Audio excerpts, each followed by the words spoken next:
Chapter 1629. Wei Ci tried hard to keep the expression on his face, but the idle spectators could read something else from his expression.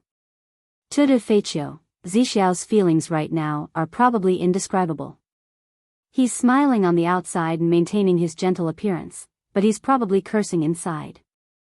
There was a saying that went, even if the person you chose is mentally retarded, you still have to kneel down and assist him. Hong Kong Guazaran, the streamer's operation is so sexy. Beauty Ci really loves the streamer by not punching her to death. Guatianli, since all of you are pitying Beauty Ci, then I will pity the unlucky force that sent out the assassins. They were ambitious and wanted to take the host's life, but they never expected that the host's mind was only thinking about food. At the very least, he should respect the antagonist. He was quite serious about his work. Warrior rose. Haha, maybe the poor villain is waiting for the good news that the host is seriously injured or dead? The salted fish rejoiced in her misfortune. They knew Jiang Pengji's combat ability best. 100 or so kamikaze warriors could only make up one PUBG match. Did they really think they could kill her with such a small scale? What a joke. Even if Jiang Pengji was thrown in front of 99 cheats, they would still be able to win the game unscathed, let alone such a weak game. Therefore, the salted fishes giggled and copied a few bullet screen comments.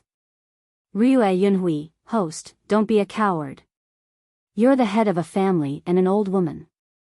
What's the point of being afraid of your wife? Xing Yuan Miao Miao, host, stay where you are and don't move. I will buy you the sharpest durian, the most uncomfortable keyboard, and the longest washboard. I guarantee that you will kneel comfortably and sincerely. Maybe Ci Marin will allow you to climb onto the bed because you are serious. Jiang Pengji was speechless.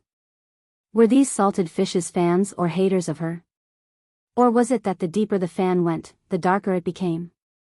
Even though salted fish cheered her on and encouraged her, Jiang Pengji was still a little cowardly when faced with the angry Wei Ci.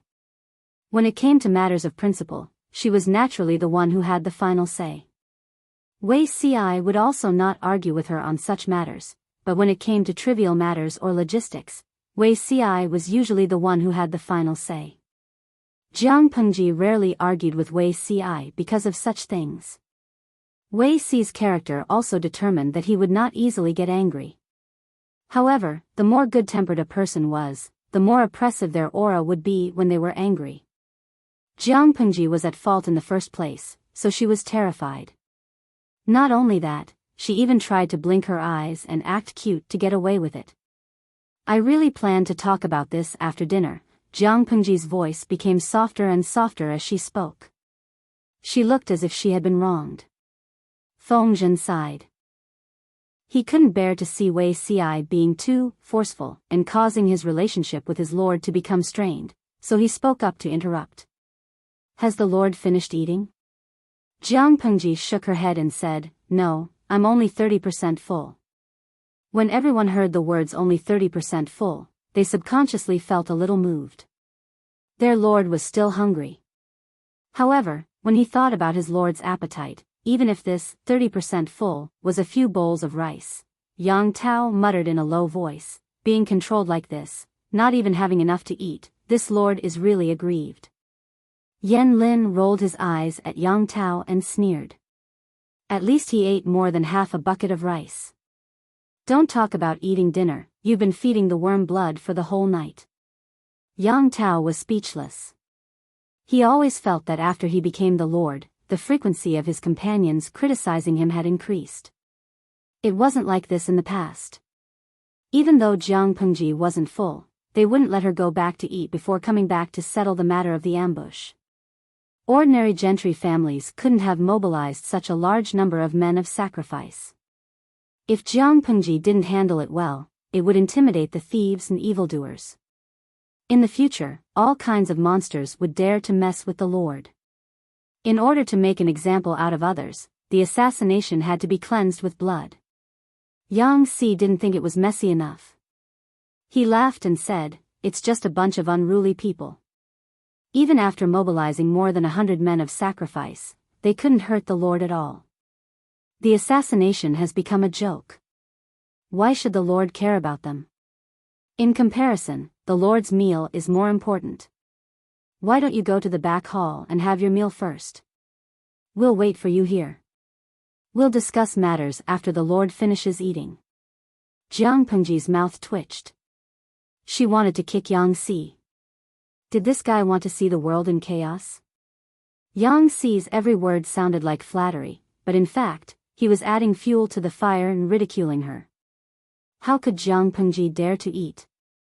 She said seriously, no need. Business is more important. Yang Si smiled meaningfully. Wei Si's expression softened slightly. Fengzhen asked, does the Lord have live assassins? I caught 2 alive and threw them to the subordinates to deal with. I reckon we'll have good news soon. Although the captured men of sacrifice would commit suicide to keep it a secret, with Jiang Pengji around, how could she let them succeed so easily? The 2 survivors were caught before they could commit suicide. Sometimes, living a life worse than death was more terrifying than death. Even if these men of sacrifice were well trained, they would still spit out the truth under torture. Coincidentally, as soon as Jiang Pengji finished speaking, someone came to report that the 2 survivors had confessed. Jiang Pengji asked, confessed? Who instructed them to ambush me? The person replied, the Nan family of Fen Prefecture, Nansheng. Jiang Pengji crossed her arms and asked uninterestedly, the Nan family? Fen Prefecture? I dug up their graves. Why are you making things difficult for me? Wei Si and the others stared with their eyes wide open. How thick-skinned was their lord to ask such a question? Not only did you dig up their graves, but you also confiscated half of their savings. It would be strange if the Nan family didn't fight to the death. However, they couldn't say this out loud. After all, the Lord still had to save face.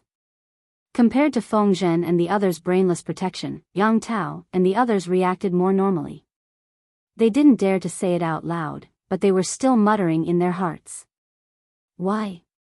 Because the order was given by Jiang Pengji, but part of the specific operation was done by Yang Tao's old subordinates, especially the confiscation of the family's assets.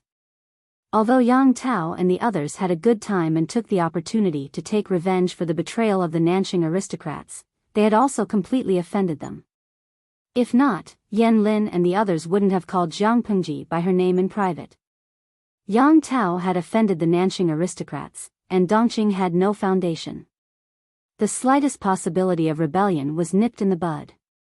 In the future, no matter how Jiang Pengji developed, Yang Tao could only rely on her. He couldn't have the heart to rebel. The Nan family of Fen Prefecture belonged to the aristocrats in Nanxing. They used legal and illegal means to enclose thousands of acres of fertile land. When starving people were everywhere in the outside world, their granary was so rich that it could fatten up countless rats. They had countless tenants under their name. Their savings couldn't even be compared to the former national treasury. Jiang Pengji gave them a knife. The fat she cut off was richer than that of the Tao family, who ran the illicit salt business. They were rich. If Jiang Pengji didn't take advantage of them, who would she take advantage of? They jumped back and forth between her and the other feudal lords. She just took the opportunity to confiscate half of their family's assets and dig up a few graves. That was enough. Digging up graves was indeed immoral. Unfortunately, she was a penniless bandit. She did unusual things at unusual times. Chapter 1630. Jiang Pengji noticed everyone's strange expressions and coughed to ease the awkwardness. Is the evidence conclusive? I'm sure it's the Nan family of Fenzhou. The Nan family of Fenzhou was a large clan in Nanxing. They had money, food, and manpower. Even Yang Tao had to give them some face and respect. In layman's terms, the Nan family of Fenzhou was a sponsor and an investor. They were a proper financial backer. Who wouldn't show some respect to a financial backer? Jiang Pengji didn't play by the rules. She offended the Nan family of Fenzhou as soon as she arrived. She used force to snatch half of their family's wealth. The fertile land they took away was confiscated. Even their ancestors' graves were repeatedly raided. Even a clay figurine would have some anger, let alone the Nan family. The Nan family was furious. Naturally, they planned to kill Jiang Pengji. They checked Jiang Pengji's schedule in advance, bribed their spies, and arranged more than 100 kamikaze warriors along the way. Jiang Pengji didn't know about all this beforehand.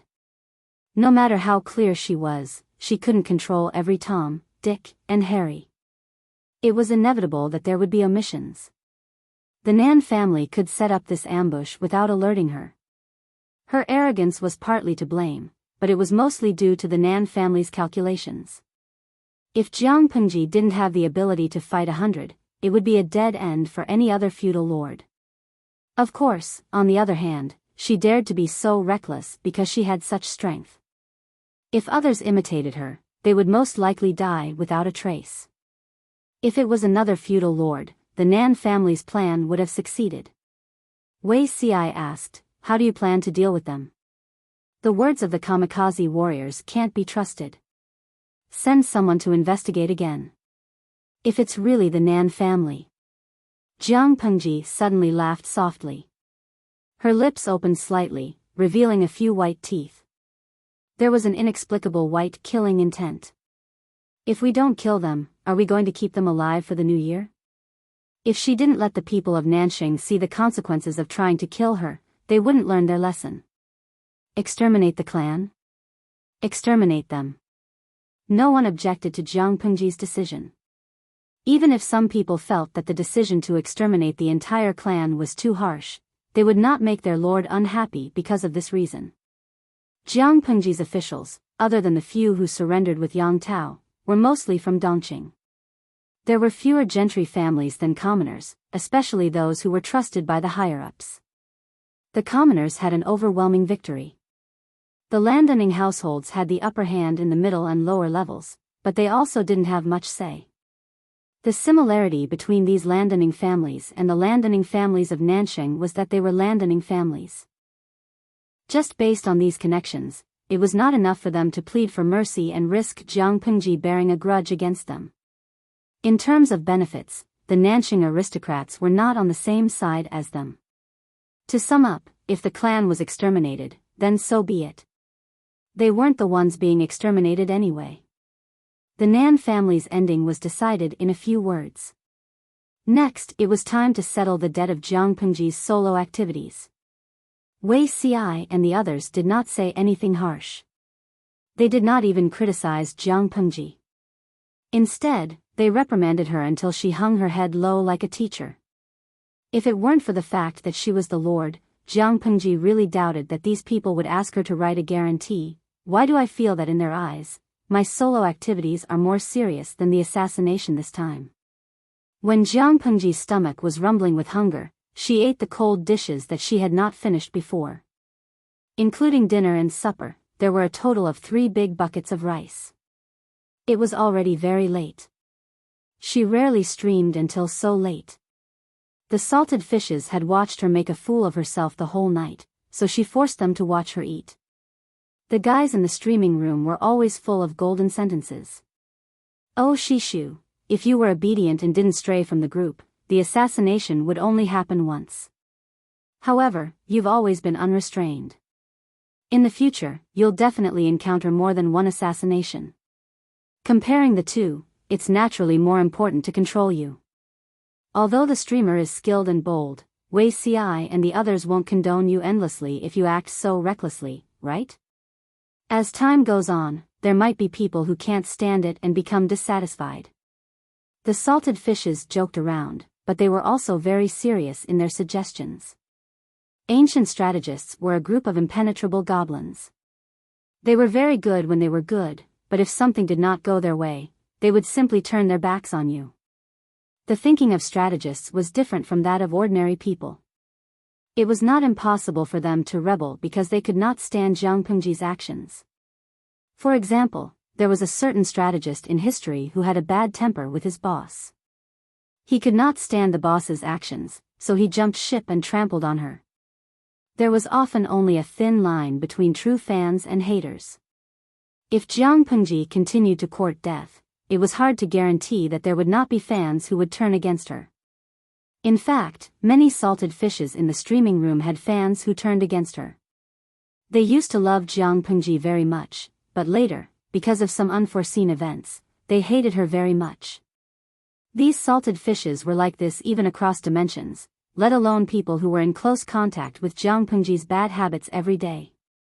Jiang Pengji asked, "Is it that serious?" Many salted fishes who had entered the workplace told her with certainty that it would. If they had such a casual boss, even if the boss was powerful enough to defy the heavens and the earth, they would still jump ship after a long time. It was true that Jiang Pengji was the lord, but she could not let her subordinates accept her unconditionally. The salted fish's words made sense. Jiang Pengji sighed and scratched her head in frustration. In the end, she chose to calmly reflect. One of her strengths was that she was not stubborn. If she was wrong, she was wrong. She would not make trouble out of nothing and insist that she was right. As she reflected, she realized that Wei Ci was really angry. The crowd dispersed. He did not look for her like he usually did, nor did he help her sort out the documents for the next day. He did not even look at her. Even though such awkwardness would not last long, Jiang Pengji was still not used to it. "You Abba, you should." Jiang Pengji knew that the old chief was lurking in the streaming room. She could not help but cover her face and say, "Am I that bad?" "You Abba, what do you think?" Jiang Pengji lay on the porch, her limbs spread wide as she basked in the moonlight.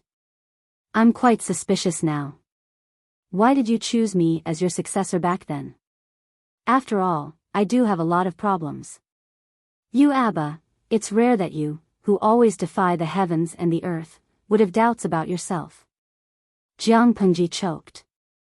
"You Abba, because the flaws do not obscure the gems. You do have a lot of problems, but the 7th Legion is a combat legion, not a logistical legion. The main role of the legion leader is to command and motivate the troops. Didn't you do that well? I didn't ask you to become one with the soldiers or love them like your own children, right? You just have to lead them to victory on the battlefield."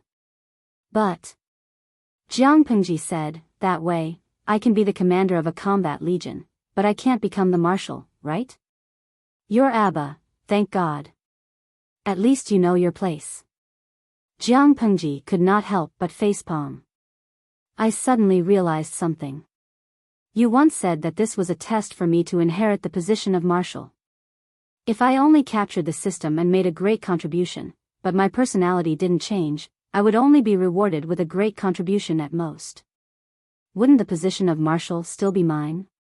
You Abba, congratulations, blind student. You've discovered something." Jiang Pengji was speechless. For all, who was the one who painted a big picture for me?" Chapter 1631. "You're Abba, do you think you're still a toddler learning how to walk? Do you need someone to teach you everything?" There were some things that would only be effective if they had experienced it themselves and made up their minds to correct it. The Federation does indeed want to nurture you, but if you don't live up to expectations, it's not like they can't do without you. Besides, I've been retired for so many years, I don't want to get involved in the Federation's affairs anymore."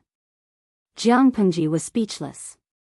What he said made so much sense that she had nothing to say in response. "You're Abba, this is indeed your chance, but you can't blame anyone if you can't take it." The old chief was the same as before. Jiang Pengji sighed softly and looked at the starry sky without saying a word. She really needed to reflect. "You're Abba, it's not your fault." After all, Jiang Pengji was the successor that she had chosen herself. The old chief was patient with her. She was also clear about Jiang Pengji's strengths and weaknesses.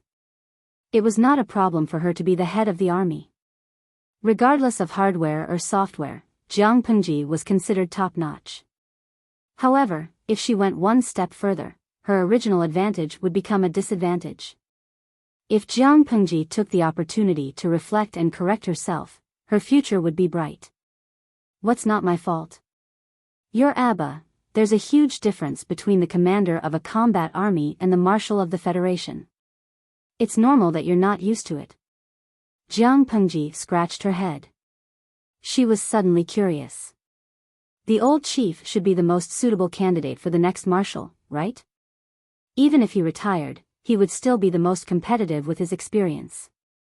I heard you say that you had no choice but to retire because of your health, but the Federation's medical science is advanced. Are there any incurable diseases that they can't cure? Jiang Pengji was suddenly very curious.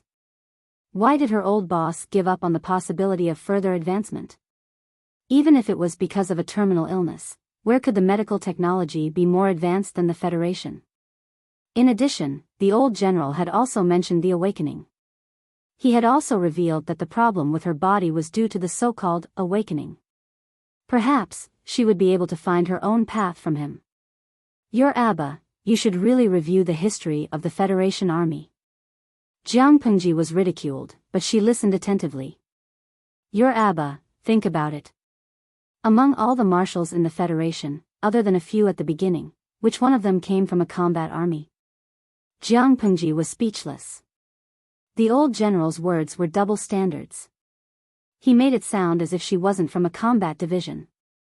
Your Abba, do you think it's that easy to be a marshal? The difference between the two was even greater than the difference between a vassal and an emperor. The feudal vassals only needed to think about how to manage their own land, and it was fine for them to be willful once in a while. However, as an emperor, he had to consider all the people in the world. Every decision had to be carefully considered, because it could affect the fate of countless people. Similarly, the combat corps only needed to fight on the front lines. It was a blade aimed at the enemy, but the marshal was the leader who controlled the entire situation, from the front lines to the rear, no matter how big or small. The requirements of the two were not on the same level. If the army commander's requirement was 80 points, the marshal's requirement was 100 points. Jiang Pengji was speechless. She thought the old chief was going to talk about some conspiracy theory. I'm even more depressed after hearing what the old chief said. Your Abba, what are you depressed about? Jiang Pengji covered her face and said, does the Federation want to forcibly prop up a piece of mud with only 80 points of professional ability? Your Abba. If that's what you think, you're overreacting. The old chief did not know what kind of person Jiang Pengji was when she first transmigrated, but from the looks of it, she had indeed matured a lot. Any army commander in the Federation was an elite, one in a billion. For Jiang Pengji to be able to sit in this position and gain the unanimous approval of the other army commanders, it was not enough to just be good at fighting. Her other hardware and software had to be top-notch. Therefore, there was no doubt about her own excellence. To put it bluntly, what Jiang Pengji lacked was not the ability, but the mentality, responsibility, and attitude. If these were complemented, and the Federation trained and polished her for a few years or more, she would basically be qualified to be a marshal. For example, Jiang Pengji acted alone this time. Even though her original intention was to reduce the casualties of the guards, she put herself in danger. Even though the men of sacrifice could not harm her at all. No matter what, her actions brought worry and trouble to her subordinates. They were sincerely assisting her, but she treated them with such a childish attitude. Sooner or later, something bad would happen. Jiang Pengji liked to be mischievous. An appropriate amount of mischievous would make people feel closer to her, but excessive mischievous would only make people feel disgusted. If she could change for the better, curb her bad habits, and do things with more of a superior's demeanor, it would be considered a blessing in disguise. After reflecting for a long time, the old chief heard Jiang Pengji say one sentence. Sigh, Zixiao must be annoyed. Can you teach me how to coax him? You Abba, get lost. Quickly get lost. He doesn't learn from his mistakes and doesn't learn his lesson. The Federation will be doomed if we entrust him to this kind of person. Seeing the old chief fly off the handle, Jiang Pengji laughed heartily. It was as if the depression in her chest had disappeared without a trace. She lay in the corridor outside the room and slept for the whole night.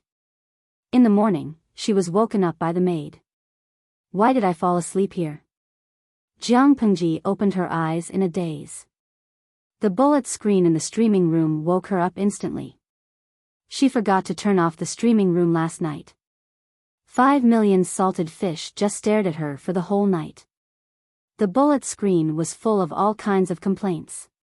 What annoyed her the most was a particular bullet screen. These salted fish watched her sleep to see if she would freeze to death. Where were the promised fans?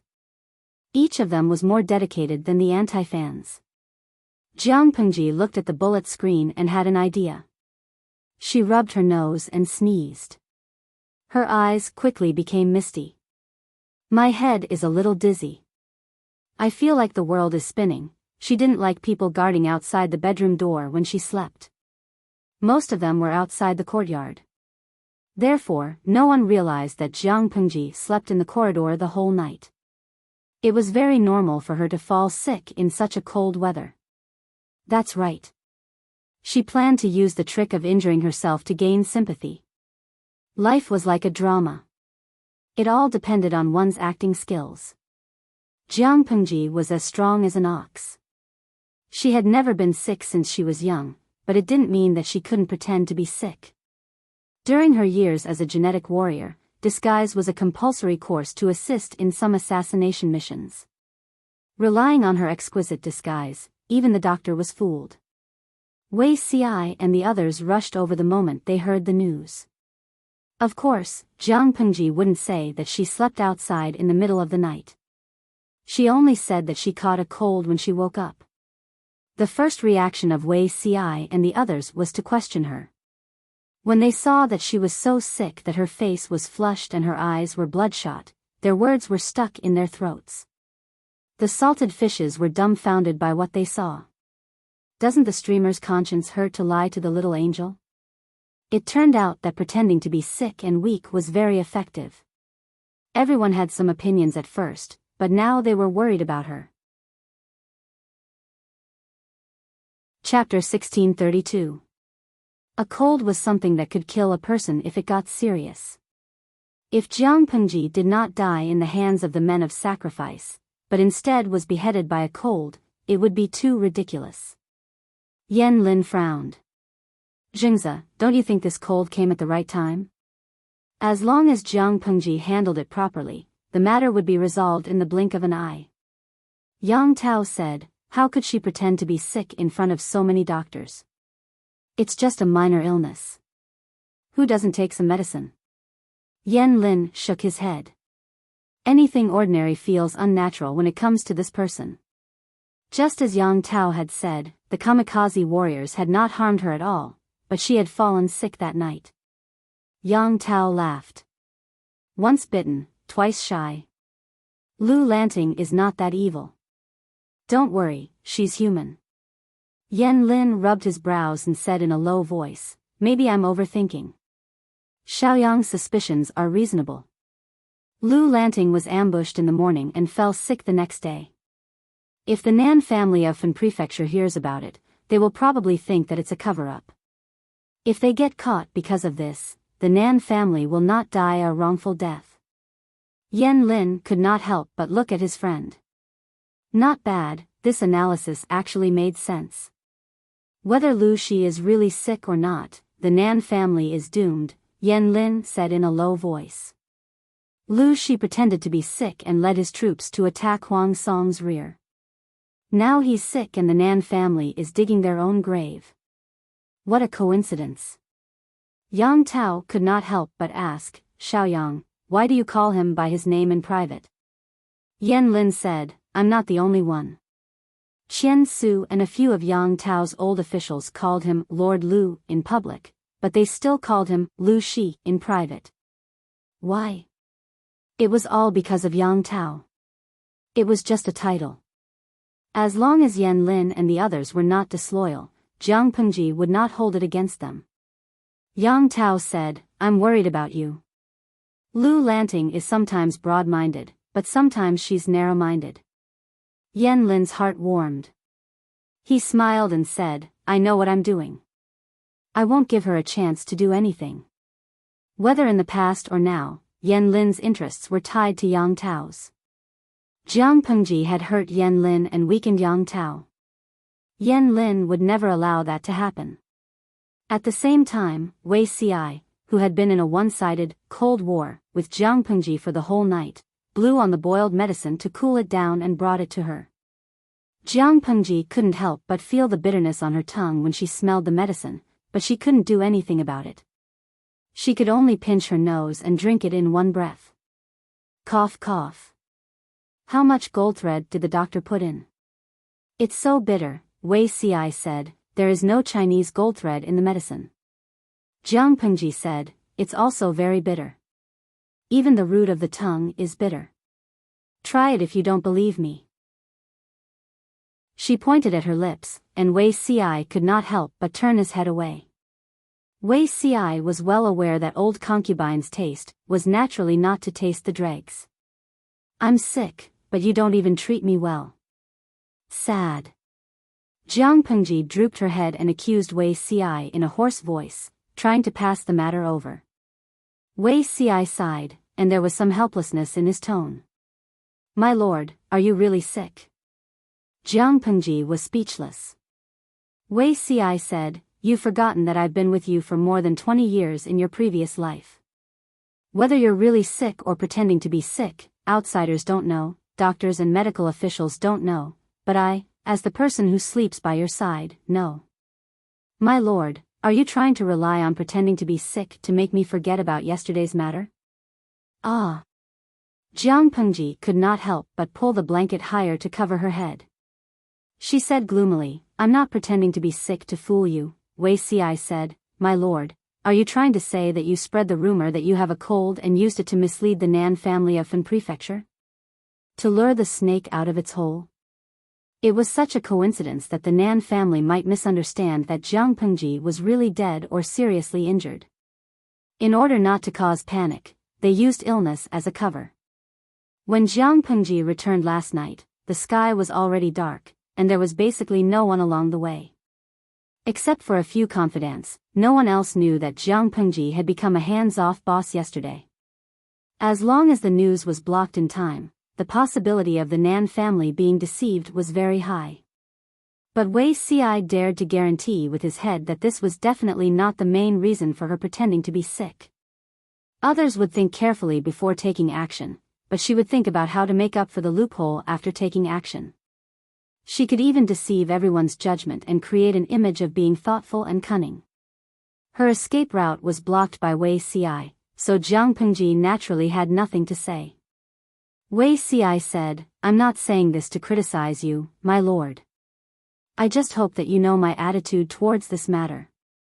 No, I should say my attitude towards similar incidents. Back then, His Majesty disregarded his own safety and repeatedly put himself in danger. Although it was also for the peace of the court and to eliminate thieves and trifles, the sacrifice was too great. In the end, when His Majesty had just reached the age of knowing destiny, he was like a dragon in heaven. Back then, I did not have the courage to stop and advise him. It is still a matter of regret to this day. In this life, since you have given me the courage, there are some words that cannot be kept in my heart. There is no harm in saying them out. Jiang Pengji was silent for a long time. She blinked her eyes and looked at him sincerely. I will change. Wei Ci's expression softened slightly. My lord does not need to make any guarantees to me. No one can restrain you except my lord. Jiang Pengji was speechless. If she had known that she would end up like this after acting recklessly, she would have thought more before doing anything. If I may be so bold as to say, you are my lord, our backbone, and the future ruler of the world. Your life and death is not only your own business, but also the fate of countless people in the world. Wei Ci said, on the battlefield, you are not required to be more capable than a general in charging and breaking through enemy lines, nor are you required to be more resourceful than a strategist. These things are just icing on the cake. If not, they are harmless. To us, the Lord's safety is a miraculous elixir that is more magical than any tranquilizer. Do you understand? Jiang Pengji thought of the old chief's words last night and naturally understood what he meant. Different positions, different roles, and different actions and words were also different. When she was a feudal lord, everyone could tolerate it. In the future, if she did not change when her status improved, sooner or later, there would be discord and discord. Jiang Pengji thought that she had changed a lot. She restrained herself and greatly reduced the frequency of her wandering on the battlefield. However, in the eyes of Wei Ci and the others, she still did not do enough. It was good to have a lord who was good at fighting, but how could her subordinates feel at ease if she casually fell into a dangerous situation because of her strong martial arts? No one in this world could hurt her, but what about the Federation? The marshal, the feudal lord, and the emperor were similar in some aspects. Wei Ci saw that she did not speak, so he softened his voice and said, "I am not being bold and presumptuous, nor am I overstepping my authority to restrain my lord." Jiang Pengji said, "I understand. I was not very mature in the past. It was my fault. You were just advising me bluntly." Chapter 1633. Jiang Pengji did not reflect on her actions. The Nan family of Fenzhou were like ants in a steamer basket. They were so anxious that their feet were burning. They had put in a lot of effort for this assassination. They had arranged everything properly to ensure that nothing went wrong. They could only succeed. That's what they said, but Lu Shi is very skilled in martial arts. I heard that he has the protection of a miracle. I don't know if those men of sacrifice can succeed. The head of the Nan family was very confident, but his brother did not think so. He had been anxious for a few days. From the time the plan was made to the day of the attack, his heart was always in the air. The ominous premonition grew stronger day by day. Even if Lu Shi has 3 heads and 6 arms, can she survive the ambush of more than 100 men of sacrifice? What protection of a miracle? It's just Lu Shi's lies to mislead the public. How can you believe such nonsense? Ridiculous. The head of the Nan family could not stand his brother's cowardice. He disliked his unlucky guesses even more. He had taken a great risk in planning to ambush Jiang Pengji. If he was not careful, he and his family would be smashed to pieces. Even if he did not show it on his face, there was an indescribable pressure in his heart. It was suffocating. His brother did not know how to share his burden. Instead, he was cheering for the enemy. "Elder brother, I didn't mean that." The elder brother, who was almost 50 years old, glared and asked sternly, "If you didn't mean that, then what did you mean?"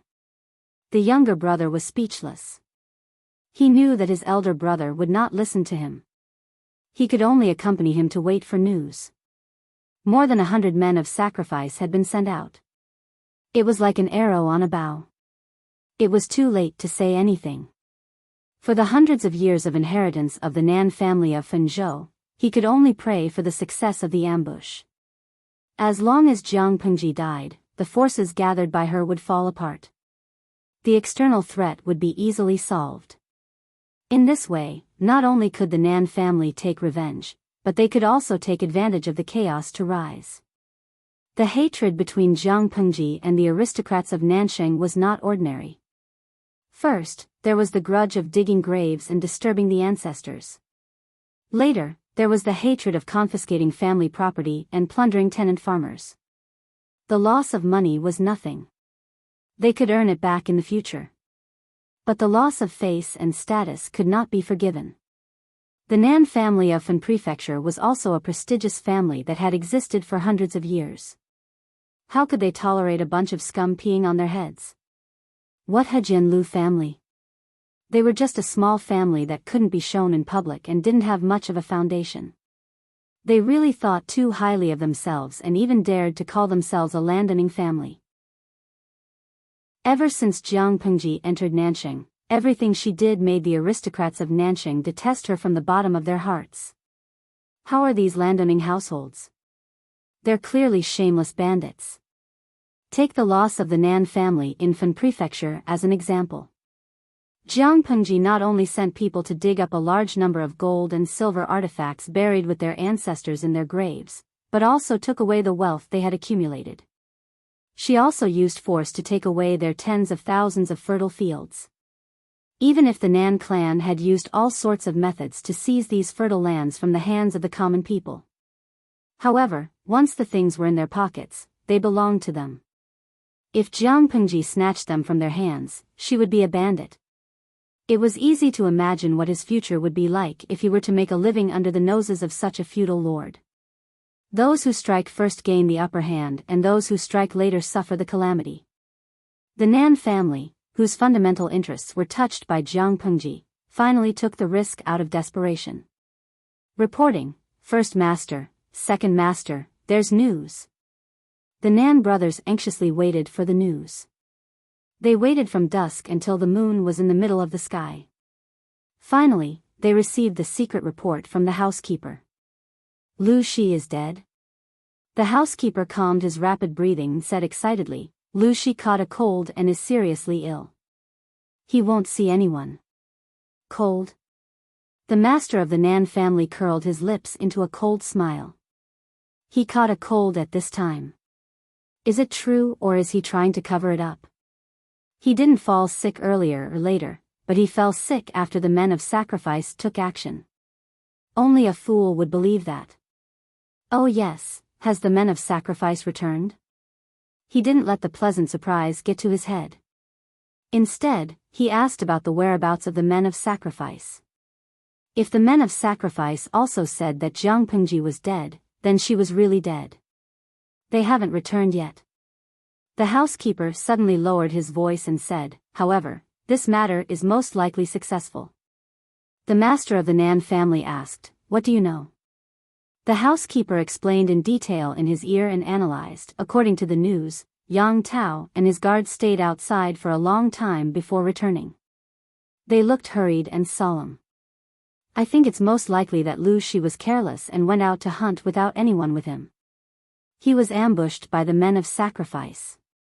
The men of sacrifice in the manor are all elites, but Yang Tao and the others can't be underestimated. For safety reasons, it's normal that the men of sacrifice didn't report back immediately. The most powerful lord in the world was assassinated. The news would definitely shake the entire 9 prefectures and 4 seas. For the sake of his own life, Yang Tao couldn't let the ambushed men of sacrifice go. He would definitely search all over the mountains and plains. For the safety of the Nan family, the men of sacrifice had to shake off their pursuers. It would take a lot of time to go back and forth. This matter shouldn't be publicized. Send someone to inquire again. The next day, Jiang Pengji was still nowhere to be seen. It was as if the lord who skipped work for 6 to 10 hours a day had vanished into thin air. Not only had Jiang Pengji vanished into thin air, but the reactions of Yang Si and the other important officials were also very strange. It was as if a storm was brewing. Various details were laid out in front of him. The master of the Nan family completely believed that Jiang Pengji was dead. Now that Lu Shi is dead, what's the use of Yang Si and the others sealing off the news? The master of the Nanqing family sneered harshly. Lu Shi has no children. He's an old and widowed woman. Yang Si and the others want to support a new lord, but they don't have a candidate. There are hidden dangers within, and there's Enchanting outside. He snorted coldly. He seemed to have guessed that Jiang Pengji's death couldn't be kept under wraps and that the forces under her would fall apart. The Nan family didn't pin their hopes on Enchanting. Their previous cooperation proved that Enchanting was also a fraud. It was better to rely on oneself than on others. Rather than placing heavy bets on an unreliable person, it was better to rise up on their own. The Nan family secretly contacted a few aristocratic families that were on good terms with them and plotted in secret. At the same time, they sent people to quietly spread the rumor that Jiang Pengji might have died. They used this to shake the morale of Yang Si and the others. Therefore, similar rumors quietly emerged in the teahouses and taverns. The Water Army didn't immediately say that Jiang Pengji was dead. Instead, they disguised themselves as passers-by and asked her where she had been recently. She hadn't been seen for so long. Could something have happened? The other water army took the opportunity to take over the topic and slowly set the pace. After 2 or 3 days of fermenting, the rumors began to take shape. Seeing this situation, Yang Si smiled and teased Wei Ci. Zixiao has met his match. Wei Ci said, there's no evidence. His methods are clumsy. Yang Si was speechless. He was indeed the chief coach of the water army, Wei Zixiao. His words were domineering. Are we just going to ignore it? Wei Ci said, as long as my lord appears in front of people, such rumors will fall apart on their own. There's no need to pay attention to them. Yang Si rubbed his chin and said, the Nan family took action without any evidence. Aren't they afraid that it's a trap? A cornered beast will do something desperate. Wei Ci said, whether it's a trap or not, the Nan family is determined to send people to ambush us. There's no room for negotiation. If it were Wei Ci, he would also be afraid that a long delay would bring trouble. The Nan family's choice was very normal.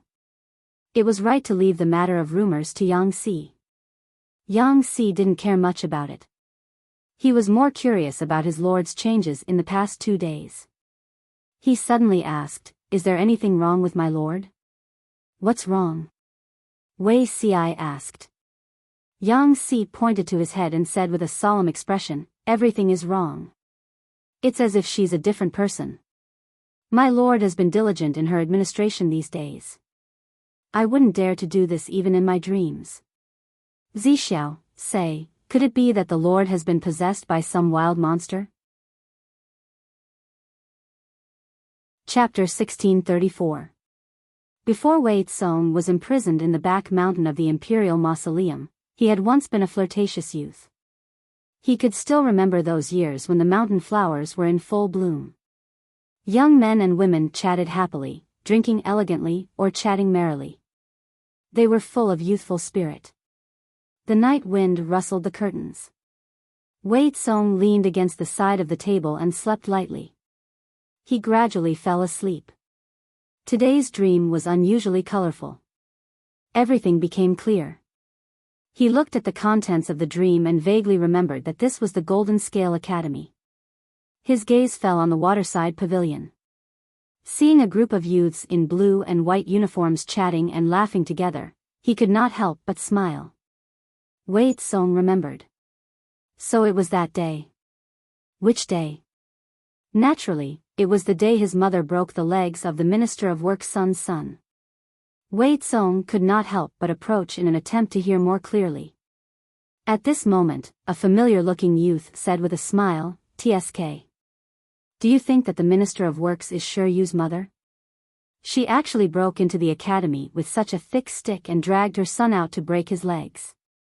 I was scared to death." The youth was also the son of a court official.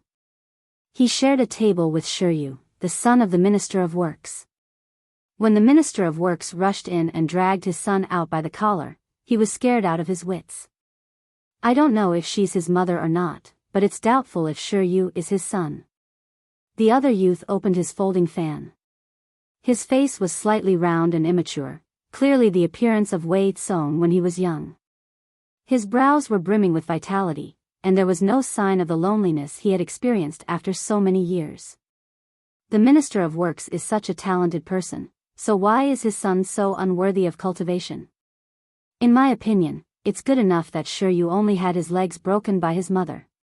She didn't kill him out of consideration for their blood relationship. Yu was the son of the Minister of Works, Bai Yuexia, and her husband, Zhong. Because Yu was the only male in the family, he was unruly, spoiled by his father and grandmother. He acted arrogantly and often bullied the ordinary students of the academy. Wei Tsong was only the concubine's son of the grand tutor. He had naturally been bullied by Yu and harbored resentment in his heart. The youths were curious. Wei Tsong, do you know the inside story of Yu being beaten? Everyone was very surprised. The little tyrant Yu's leg was actually broken by his own backer. This could be said to be the news of the year. The wooden stick that Minister of Works by Yuexia used to break her son's legs was as thick as a strong man's arm. Why was the little tyrant so arrogant and despotic? Wasn't it because he had a mother who was the Minister of Works? Shiyu's father? The two of them had already separated 800 years ago. Shiyu's father, Shi Zhong, was even more useless. Naturally, I know some inside information. Shiyu deserves this. The youth said, Shiyu has mediocre looks, mediocre talent, and mediocre looks. Logically speaking, he shouldn't be likable, but he has roots.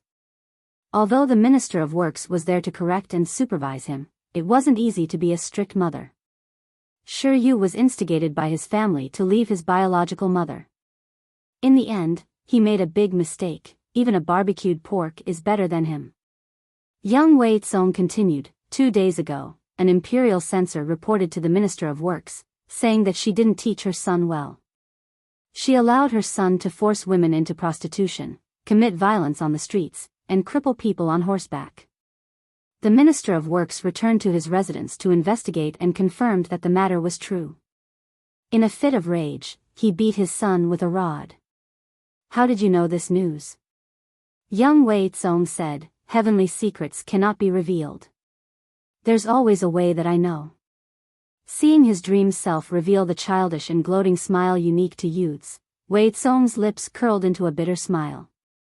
He clearly remembered that because of this matter, he had been punished by his father when he was young. His father heard that he was gossiping behind someone's back and criticized others. He said that this was not the conduct of a gentleman and punished him to copy books. The young Wei Tsong was in his rebellious period.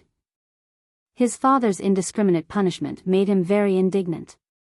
How was it that he wanted to make things difficult for Shiryu? It was clearly Shiryu, the little tyrant, who privately bullied and humiliated Wei Kong. How did he humiliate him? He cursed him to his face for being concubine Ting's son, saying that his status was lowly, and that he didn't have the right to chat with a student from a good background. Not only did he humiliate his background and his mother, but he also humiliated his father's defeat in the imperial court several years ago.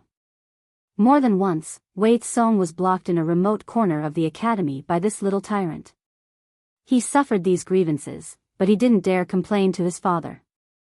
Although Shiryu's words were unpleasant to hear, there was one thing he was right about. His father was only the grand tutor, and he was only concubine Ting's son. If his father sought justice from the Minister of Works for him, it would implicate his father's already bad official career. As the saying went, birds of a feather flocked together. The little tyrant, Shiryu, was a hedonistic son of rich parents, and his scoundrelly friends weren't good people either. Wei Tsong's background was lowly, but he was ranked among the best. He was often used as an example by his teacher to attack these slackers, imperceptibly attracting a lot of hatred. They knew that Wei Tsong was easy to bully and had no backing. They often joined forces to embarrass him, and verbal humiliation was considered light. There were a few times when they got into a conflict. Wei Tsong was alone and weak, and his opponents outnumbered him. He was punched a few times. The place where they fought was very hidden, and they were very careful, not leaving behind any evidence. Wei Tsong's heart was only filled with anger and hatred. Every time this happened, he couldn't help but resent his background, but there was nothing he could do. He could only swallow the bitter fruit. He didn't dare tell his father, afraid that he would make things difficult for him. Fortunately, he had a few peers he was on good terms with, and they became his only channel to confide in. These peers were none other than the sons of his father's elder brother, Wei Tsong's cousins. In terms of age, Wei Tsong was about the same as them. In terms of seniority, Wei Tsong was their uncle. Now that he thought about it, it was the care and persuasion of these good friends that slowly alienated the young Wei Tsong from his father. The young Wei Tsong coldly watched the scenes that flashed through his dream. The scenes that had once made him angry and resentful couldn't stir up any of his emotions at this moment. The young Wei Tsong saw his younger self being locked in a room copying books 20 times. He stubbornly refused to admit his wrongs to his father and stubbornly refused to stop writing. He copied from day to night before finally falling into a deep sleep. TSK, his temperament is quite like mine. Very stubborn. The young Wei Tsong's pupils constricted in shock. He saw the door being gently pushed open, as if afraid of disturbing the person inside. A tall woman stood outside the door. Time hadn't left many traces on her face, but her aura had become more restrained with the passage of time. This subject has failed to teach. The young Wei Tsong saw his father, whom he hadn't seen for many years, enter the room behind the woman in a green robe. His words seemed to be filled with emotion. Don't ask for forgiveness so easily. I've seen many people ask for forgiveness during the day. Are you going to do the same? The woman rebuked him, but her tone was very gentle. She bent down and picked up Wei Tsong, who was sprawled on the table, and gently placed him on the bed. She looked lovingly at the youth's eyes. At the end of the day, it's because I, as a mother, wasn't diligent enough. I didn't know that an academy student would commit such vile acts. Since your majesty has said so, shouldn't this subject apologize with death? The man's eyes were filled with apology and self-blame. He had raised Wei Tsong for so many years, but he hadn't realized that his child had suffered so much at Golden Scale Academy.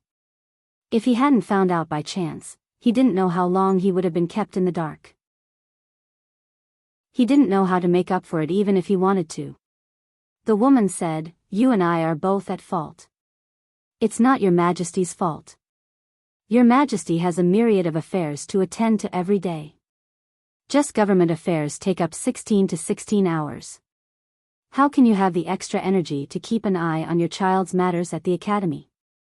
The man helped young Wei Tsong tuck into the blanket and said softly, "The matter with the Minister of Works, her son has committed so many mistakes. It's already benevolent of her not to take that little beast's life." The woman sneered. "Is my son also someone that little beast can casually insult? If Bai Yuexia doesn't break his legs, I'll take my saber and chop off his head." Bai Yuexia raised her rod and broke her son's legs in public. On the surface, it was to punish and teach her son a lesson, but in reality, it was the woman's instigation. The imperial censor criticized Bai Yuexia for several days in a row, and the woman also had the intention of dealing with him severely.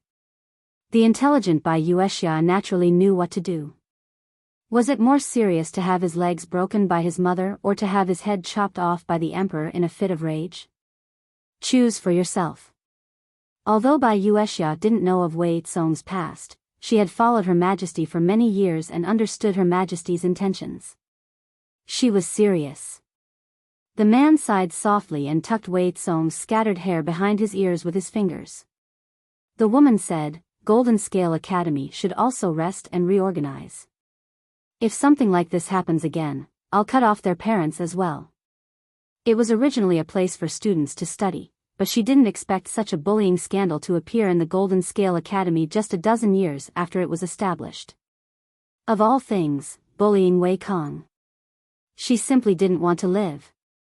The woman said she wanted to reorganize the Golden Scale Academy, so she would definitely reorganize the entire academy.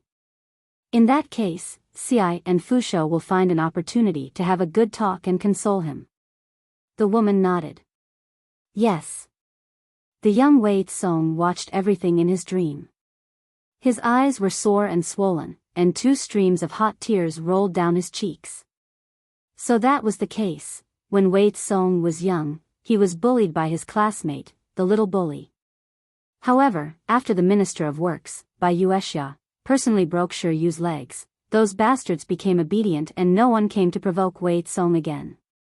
At that time, Wei Tsong naively thought that Bai Yuexia's actions had a deterrent effect. So this was the truth. His mother was busy every day, yet she still took time out of her busy schedule to help him vent his anger. His father had also tried to talk to him and console him, however, the young Wei Tsong was willful and rebellious. He had long been instigated and bewitched by others, so he couldn't listen to his father's nagging and lecturing. If he could turn back time, he wouldn't have said those hurtful words to his sister, nor would he have been instigated to harm his parents. Vaguely, Wei Tsong heard a familiar call from the horizon. He struggled to open his eyes and found Ning Wanyue kneeling to the side, looking at him with concern. Wanyue? What happened? Wei Tsong heard his voice hoarse, and his face was wet. Was Lang Jun a nightmare just now? Ning Wanyue used a handkerchief to wipe away the tears on his face. Wei Tsong lowered his head and leaned on her shoulder. The candlelight elongated the shadows of the two snuggling together. Chapter 1635. Jing Rong, do you have the guts to tell this to the Lord? Just because the Lord was diligent in governing, they suspected that she had been possessed by a wild spirit. Wasn't this indirectly saying that the Lord had been too lazy in the past? Even if Yang Si was telling the truth, the Lord did not like to hear it. If she really knew about it, Wei Si was worried that the weeds on Yang Si's grave would be 3 feet tall. I don't have the guts. I don't dare to do it. I was wrong. Yang Si quickly waved his hand. His desire to live had once again saved his life. Wei Si said, "My lord has grown up. It's our good fortune." In his previous life, His Majesty had only started to work diligently after he had ascended to the throne. He was like a student who had wasted a whole summer vacation and was frantically rushing to finish his homework in the last few days. He had started to change early in this life, so he expected that his future situation would be much better than his previous life. At the very least, he would be able to avoid alienating his subjects to the greatest extent. Wei Si's sentiments came from the bottom of his heart, but Yang Si could not help but ridicule his prehistoric power. Grown up? The age at which people of the same age are going to propose marriage for their children? Yang Si glanced at Wei Si with a strange look in his eyes and smiled awkwardly. Grow up. Lord is getting old at this age. Wei Si, there was no need for his lord to make a move. He wanted to send Yang Si to paradise now. Even though Jiang Pengji always said that she was a slacker in her studies and that her cultural courses were the lowest among all the commanders, it did not mean that she was the slacker in everyone's impression. Sabanan, Peking University is still alright, said that Peking University was still alright, so was Peking University really just still alright? To ordinary people, it was still an existence that they needed to look up to. Similarly, when Jiang Pengji said that she was a slacker, it was only in comparison to people of the same level. Once she started to correct herself, everyone would be able to experience the crushing power of their lord in all aspects. Yang Si and the others were happy for less than 2 days before they complained incessantly. Jiang Pengji could usually finish the government affairs that normally took 3 days. What should she do with the remaining time? Naturally, it was to bring forward the matters that would happen in the next 4 or 5 days. As Jiang Pengji's subordinates, Yang Si and the others had to keep up with the pace. The faster the pace, the more pressure they were under. At this moment, Yang Si, Feng Zhen, and the others missed the days when their lord was a hands-off boss. Since her lord was a hands-off boss, she didn't delay her work. Now that she was in her workaholic mode, she was practically going to f*ck someone to death.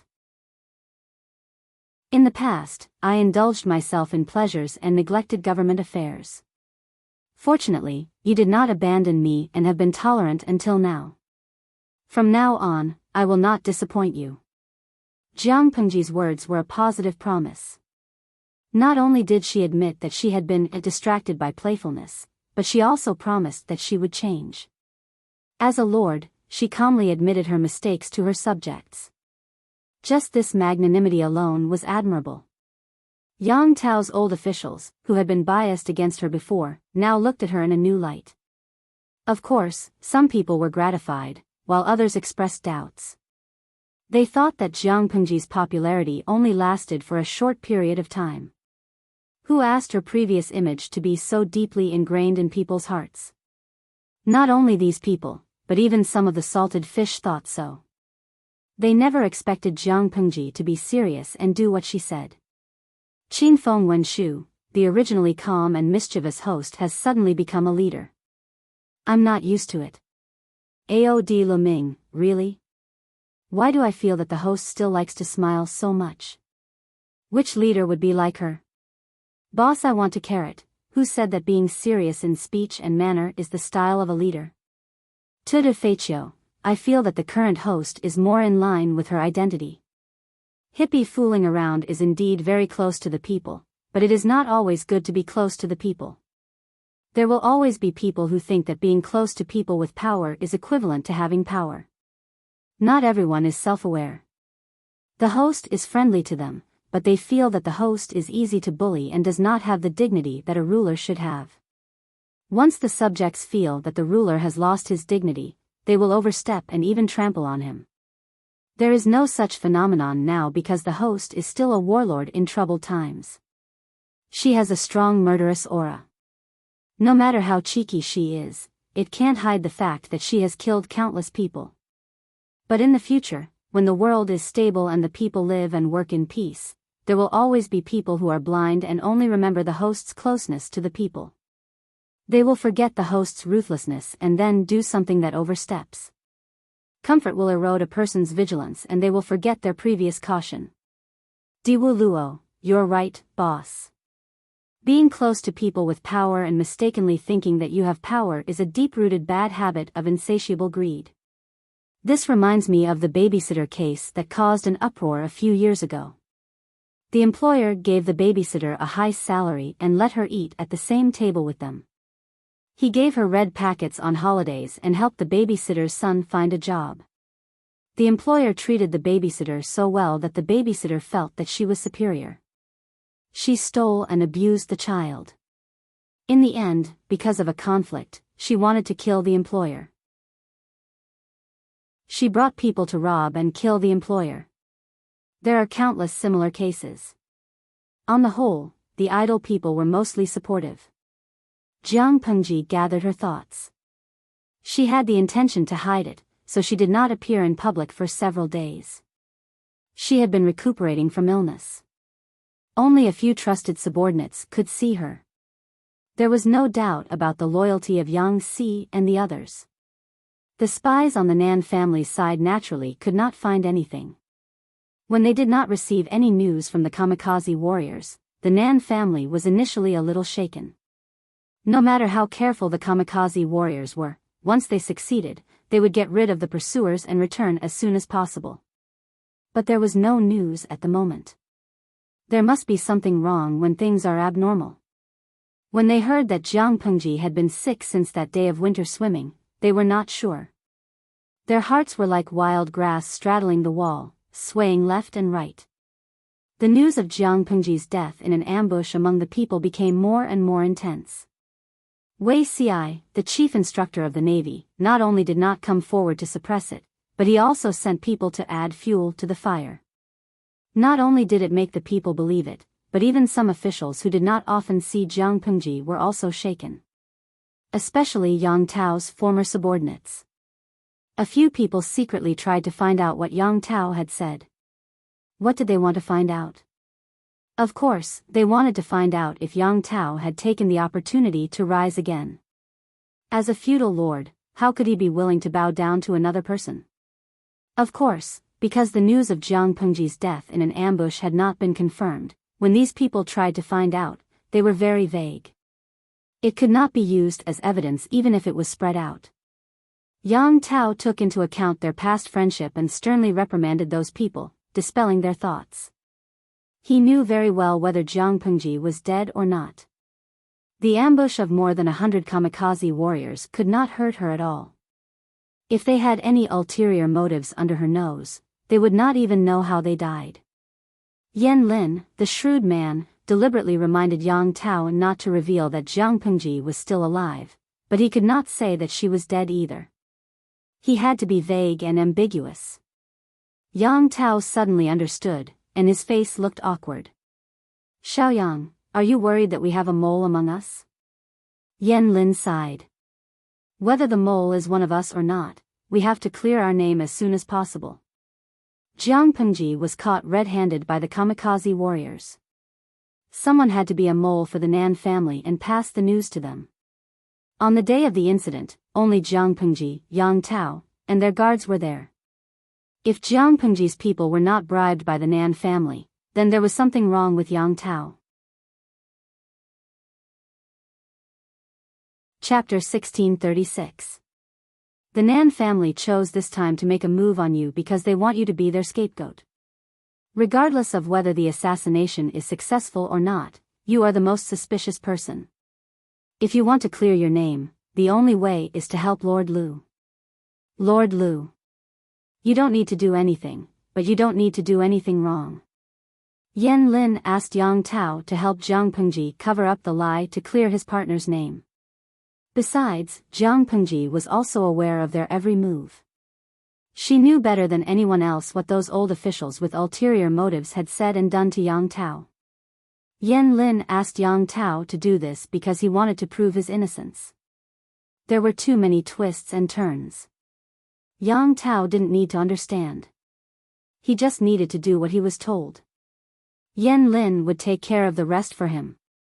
Yang Tao secretly bid farewell to his former minister, worry written all over his face. He said, "I don't know how many spies I have around me. Why do they have to come after me?" Yan Lin said, "People in troubled times have no choice. Jingzi doesn't want to get involved, but you can't avoid these things just because you don't want to. There would always be something that would force people, whether they were forced or willing, to walk on this thorny single-log bridge. It could be morality, ideals, protection, desire, power. Yang Tao did it to protect his family. What about Jiang Pengji? Even if there are thousands of people, I will go." Yang Tao was confused. "What did you say?" "There are thousands of paths. Everyone has their own path, big or small, public or private. There is no such thing as high or low. You can follow your heart and do whatever you want. Thousands of paths lead to the same destination," Yan Lin said with a smile. "I'm just curious. What was Lu Shi's original intention for walking on this path?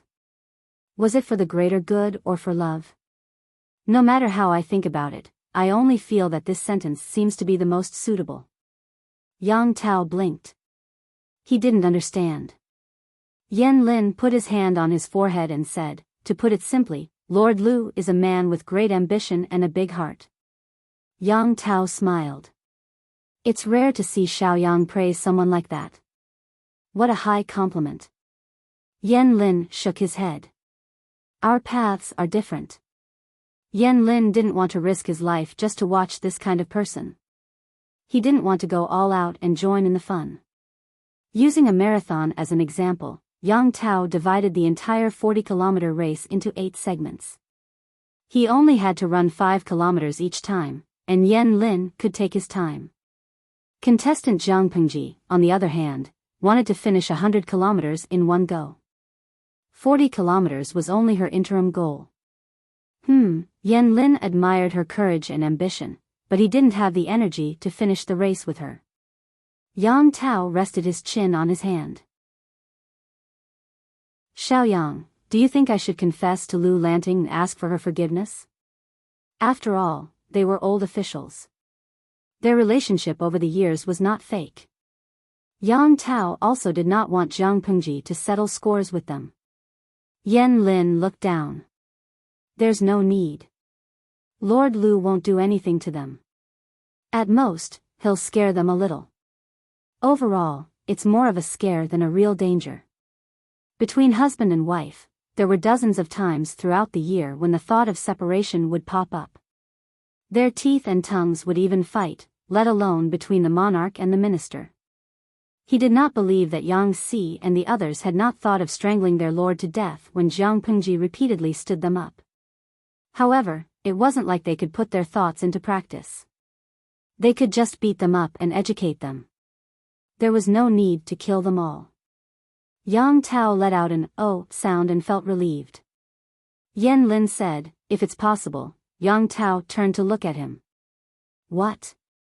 "Don't leave your words unfinished." Yan Lin added, "Jingzi will try his best to confiscate the Nan family." Anyway, Jiang Pengji had borrowed Yang Tao's hands to confiscate many of the Nanxing aristocrats. She had offended them all. Digging up graves, robbing people's wealth. Jiang Pengji bore half of the blame, and Yang Tao bore the other half as the executor. There was no need to worry when there were too many lice. There was no harm in wiping out the Nan family. If the Nan family died in Yang Tao's hands, not only would they stand firm, but they would also be cleared of suspicion. Yang Tao let out an "oh" sound and did not think too much about it. He just smiled and squinted his eyes. I heard that the Nan family is rich. That's a fat sheep. It's a good job indeed. I wonder if I can get it. It was an unspoken rule in the industry to seize some of the loot during a war. Many generals had made their fortunes by doing this. Now that there was still a war to fight, it would not be easy to raise a family when the world was at peace. Of course, as long as you ask. As a former feudal lord, Yang Tao's identity was a shortcoming, but it had its advantages. For example, if he took the initiative to perform meritorious deeds, no one could compete with him. Why? Of course, it was to appease Yang Tao and satisfy his small requests without affecting the overall situation. Yang Tao rejected the temptation of the former officials. Without a backbone, they could only sigh and give up. They continued to observe. The Nan family could not sit still. They joined forces with a few aristocrats who had a grudge against Zhang Pengji to stir up trouble. Unfortunately, they died before they could succeed. Their conspiracy was only at the theoretical level when Yang Tao and his men discovered it. The letters and testimonies that they found were all preserved. The idle people were stunned by the operation. Junguo lauda, no. Shouldn't the streamer continue to pretend to be sick and dead? When the Nan family comes out with their troops, you will jump out and slap them in the face at the critical moment?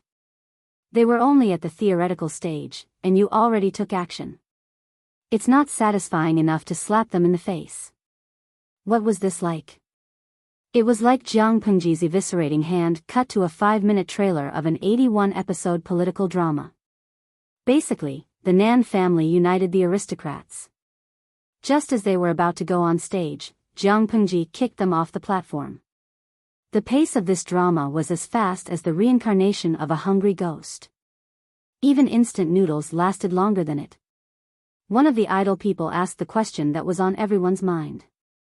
Yiwu Yanling, so, why did the streamer pretend to be sick and dead?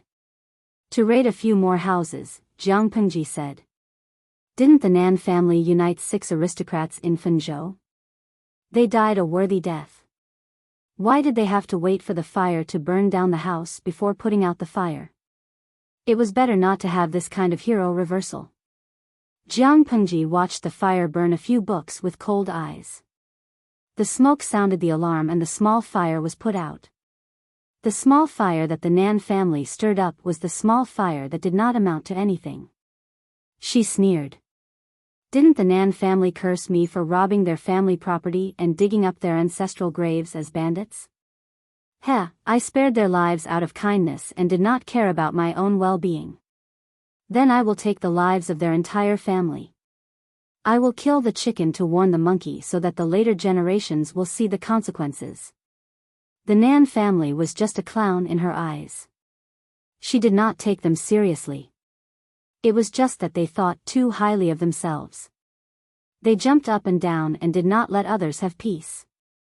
If she did not set a role model, did the people of Nanxing really think that she was a soft persimmon that could be trampled on at will?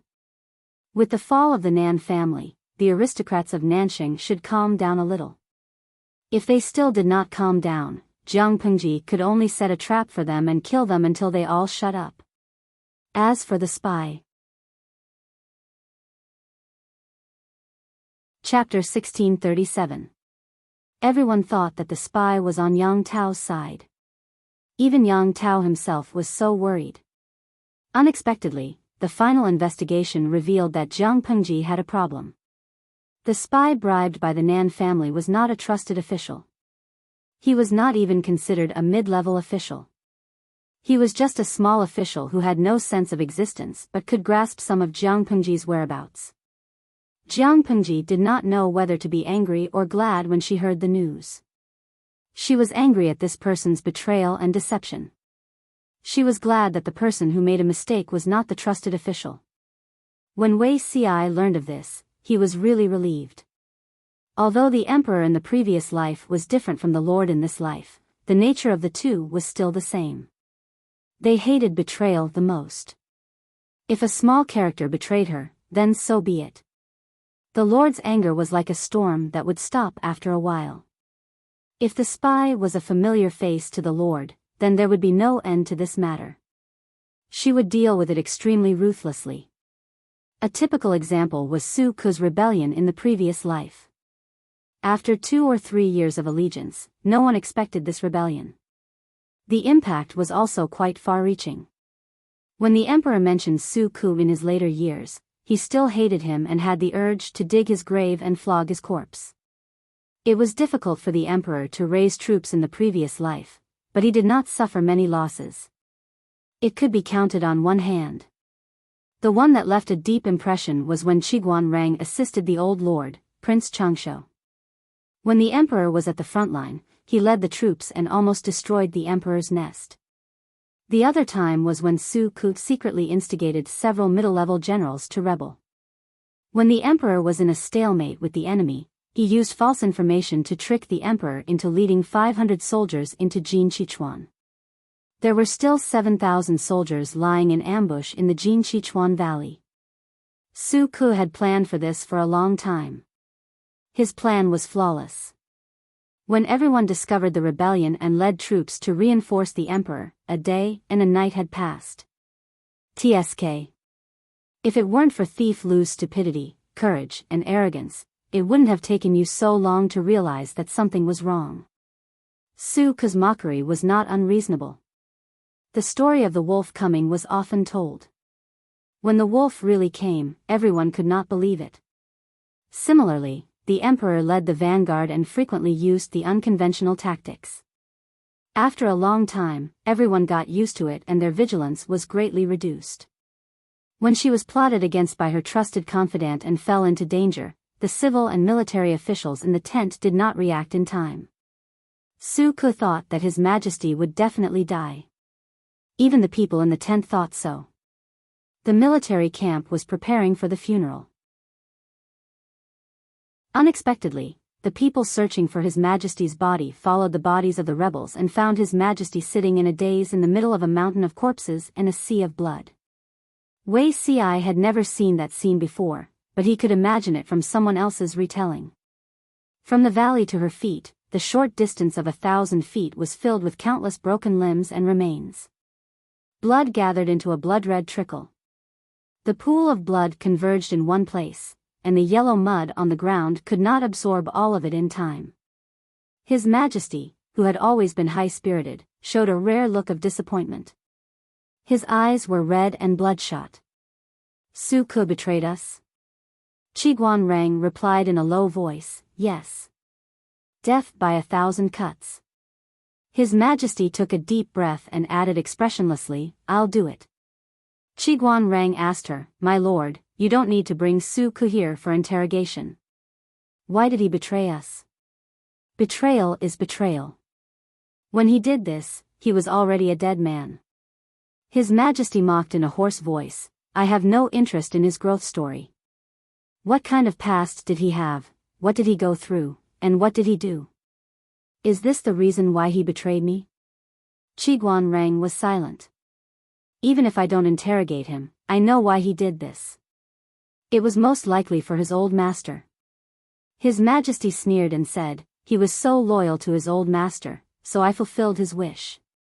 He was willing to plot for his old master for many years to assassinate me, so he was also willing to bear the punishment of death by 1,000 cuts for him, right?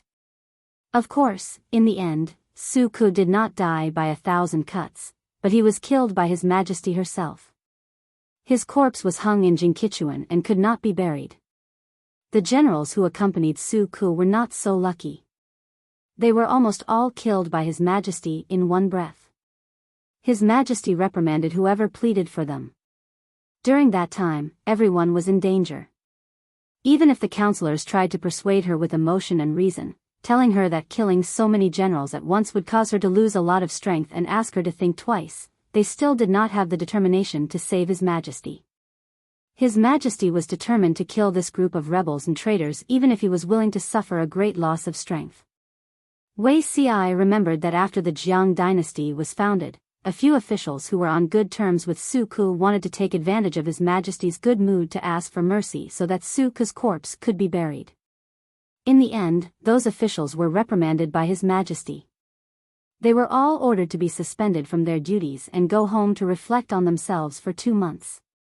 Until Wei Ci drew his sword and committed suicide in his previous life, Su Ke's corpse was still hung in Jingqichuan. From this, it could be seen that His Majesty's attitude towards the betrayal of a trusted official was that he would bear a grudge for a lifetime. Therefore, Wei Ci was glad that the traitors this time were minor characters. The Nan family and the gentry clans that the Nan family secretly colluded with were all wiped out by Yang Tao and his troops.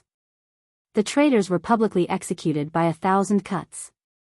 This shock lasted for more than half a month before it finally subsided. Obviously, not much time had passed, but everyone had the illusion that it was a lifetime ago. The gentry clans of Nansheng, Fenzhou, and Jiangzhou were even more cautious. They were dispirited and listless, not daring to jump around for a short period of time. This was because they realized that the superiority of the gentry clans did not work in front of Jiang Pengji, a bandit tyrant.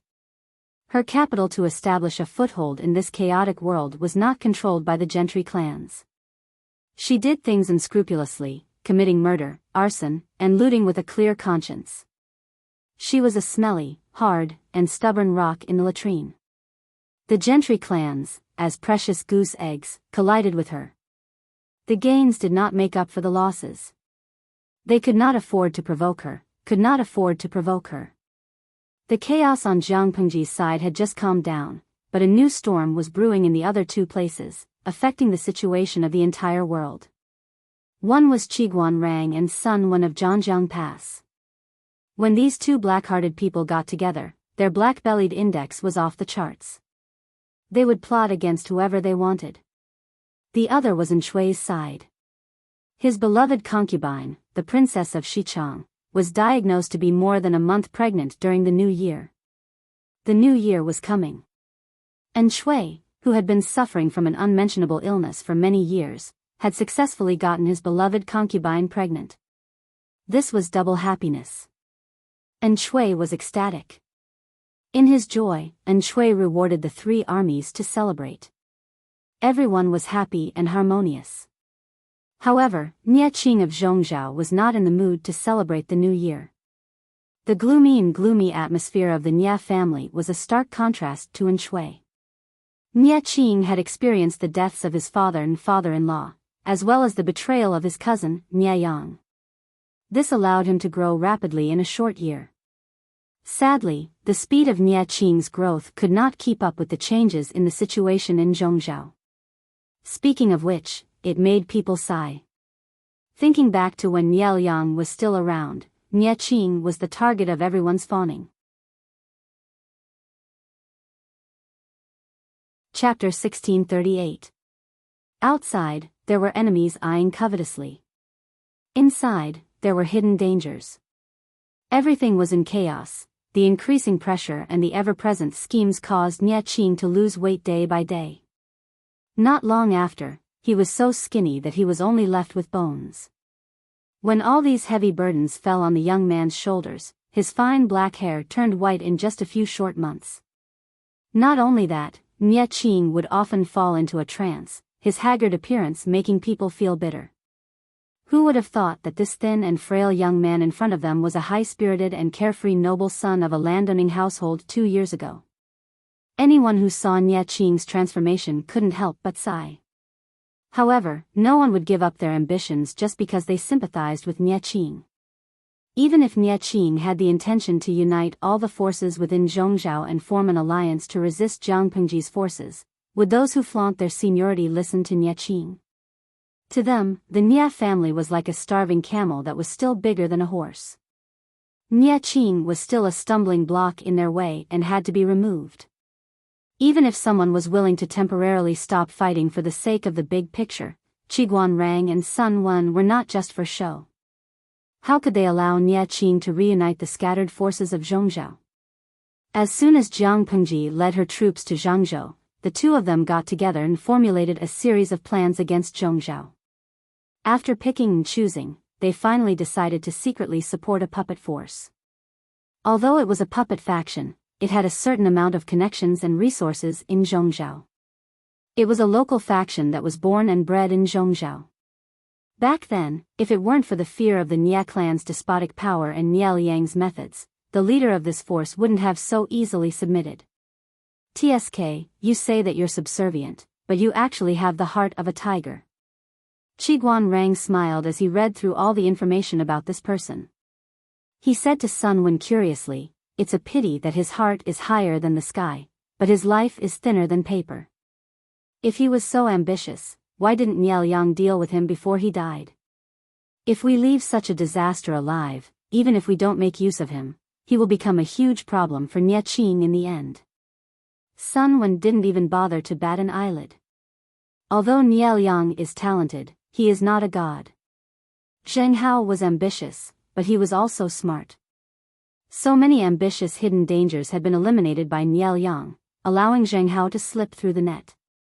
Either Zheng Hao's schemes are deeper than we expected, and he even deceived Niao Yang's calculations. Either this person's ambition doesn't match his ability, and Niao Yang doesn't take him seriously. Sun Wen wasn't too worried about Zhongzhao. After his lord's torment, Zhongzhao had already been beaten half to a pulp and had become a fish on the chopping block. Qiguan Rang smiled and said, Zidao is right. Which category do you think Zheng Hao belongs to, Wenzheng? Qiguan Rang did not answer. The two old foxes looked at each other and smiled. Those who had been tricked by them did not know what would happen to them in the future. Feng Yi could barely understand what they were saying, but Sun Lan, who was not good at scheming, was still confused. Junior has a question. He was a studious student. If he didn't understand something, he would ask. Now, there were elders to guide him, learn more, and ask for guidance. When he could take charge of things by himself in the future, who else could he count on? Sun Wen asked, what is it? Sun Lan said, military advisor Qiguan said that Zheng Hao has the heart of a tiger and a wolf. He won't be willing to be a puppet. If we support him, will we really not be bitten? It was too embarrassing to be reared and trained by a dog, and then be bitten by the dog in the end. Sun Wen smiled but did not speak. Qiguan Rang asked Feng Yi, what do you think, Rongli? Feng Yi said, military advisor Sun also said that Niao Yang's calculations left Zheng Hao out. Junior thinks that Zheng Hao belongs to the latter. Ambition and ability don't match. Qiguan Rang asked again, what's the reason? Feng Yi said, although Niao Yang is Nie Qing's father, he spoils his son like he kills his own. If he helps Nie Qing clean up even the small gravel before he dies, he won't be able to become a practice target for Nie Qing to use magic stones on. This isn't really helping him, it's harming him. Qiguan Rang and Sun Wen didn't react. Feng Yi continued, moreover, since the two military advisors have chosen Zheng Hao, Junior boldly judges that Zheng Hao will not have the chance to grow into a dog that bites back. Therefore, Junior is not worried. If these words came from someone else's mouth, it would inevitably sound like flattery. However, Qiguan Rang and Sun Wen had watched Feng Yi grow up.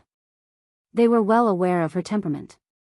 Qiguan Rang said, I originally thought that you and Feng Zi didn't really look like father and son, but now that I see it, there is one thing that you two share the same origin. Feng Yi asked, what is it? Qiguan Rang said, clever. Feng Yi didn't use a long explanation to reason and analyze. She only used the simplest information to deduce a conclusion. Although there was some element of opportunism, turning complicated things into simple things was also a kind of skill. This fellow Feng Yi has a bright future. Feng Yi smiled bashfully at the good-natured teasing of her uncles. Qiguan Rang and the others had finalized their plan. As a puppet being supported, Zheng Hao didn't think of himself as a puppet being controlled. His cooperation with Qiguan Rang and the others was mutually beneficial. Their positions were equal. Qiguan Rang and the others could plot against Zhongzhao through him. He could also obtain support through Qiguan Rang, accumulate resources, and then counterattack when he matured. Both sides had their own ulterior motives. To use an analogy, both sides were peacefully shaking hands and signing a contract on the surface, but behind the scenes, they were sharpening their knives.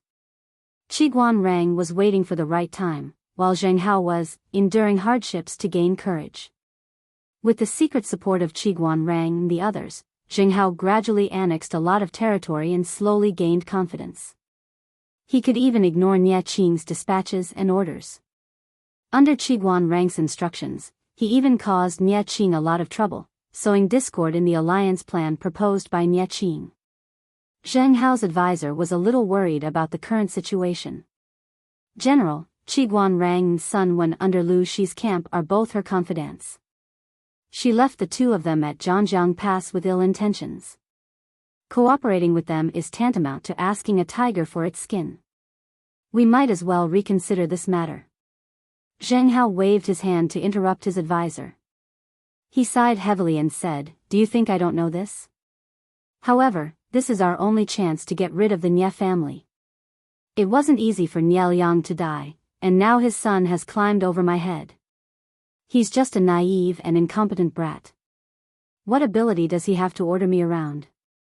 I know Qiguan Rang has ill intentions, but I still have to try." The advisor was also aware of Zheng Hao's ambition, but he still felt uneasy. To Zhongzhou, Zheng Hao's actions were treason and treason. If the aristocrats of Zhongzhou found out, not only would they lose the hearts of the people, but they would also be reviled by their descendants for thousands of years. Was it worth paying the price of eternal infamy for a moment of ambition? Chapter 1639. Since Zheng Hao was so confident, the advisors who liked to flatter naturally boasted brainlessly. They had the same unfounded confidence as Zheng Hao. Or rather, they had never seen the combination of Qiguan Rang and Sun Wen. They did not have a concrete understanding of how scary these two people were. The advisors who were not willing to flatter naturally did not think highly of Zheng Hao's idea. Didn't Zheng Hao check his opponent's achievements before asking a tiger for its skin? Needless to say, Qiguan Rang did not have a strong presence, but if the things he had done were to be shown, it would be extremely frightening. What about Sun Wen? Sun Wen's presence was much stronger than Qiguan Rang's. Let's not talk about the unlucky people in the north borderline first. Let's talk about a more recent example. Jiang Pengji had caused Nie Liang's halberd to sink into the sand, and Sun Wen had contributed a lot. Which fool would treat Sun Wen as an ordinary old man when he schemed against the enemy without batting an eyelid? The combat power of these two people added together was not as simple as 1 + 1. However, no gambler was willing to listen to words that were not beneficial to them. Zheng Hao was that gambler, confident that he could bite off a large piece of meat from the hands of the banker who was cheating. Anyone with a discerning eye would know that Zheng Hao, the fat sheep, was about to be slaughtered by the banker, but the gamblers who placed their bets did not think so. Anyone who prevented them from placing their bets was an enemy who prevented them from getting rich overnight. Therefore, the suggestions of a few advisors who were rational were thrown to the back of Zheng Hao's mind. The advisors' suggestions did not cause much of a splash when they had more people against fewer people. When Zheng Hao tasted the sweetness of the bet, he cared even less about the advisors' honest words that were unpleasant to the ear. It's rare to see a brat like Nie Qing speak softly. Zheng Hao placed Nie Qing's letter upside down on the table. He stroked his beard and revealed a somewhat carefree and proud smile. When Nie Qing's father, Nie Liang, was still alive, Zheng Hao was always afraid that Nie Liang would settle accounts with him. For so many years, he lived with fear and trepidation. In order to curry favor with Nie Liang, he even used a roundabout foreign policy to curry favor with Nie Liang's relatives, such as Nie Qing. In terms of age, he was a full 10 years older than Nie Liang. In terms of seniority, he was one generation higher than Nie Liang, the same generation as Nie Liang's father, and Nie Qing's grandfather. A few years ago, at Nie Qing's wedding, he had sent a large gift to Nie Qing, but he had received 2 replies. One was a normal thank you letter. The writing was very official, and it was obvious that someone else had copied it on his behalf. There was no sincerity in it at all. The other was Nie Qing's personal reply, but the contents made Zheng Hao so angry that his face turned ashen. In the letter, Nie Qing tactfully pointed out that Zheng Hao, as a county magistrate of a small place, should focus on the livelihood of the people and benefit the people. He should not plunder the wealth of the people to fill his own pockets. Following that, he converted the generous gifts that Zheng Hao had sent into silver and confiscated it.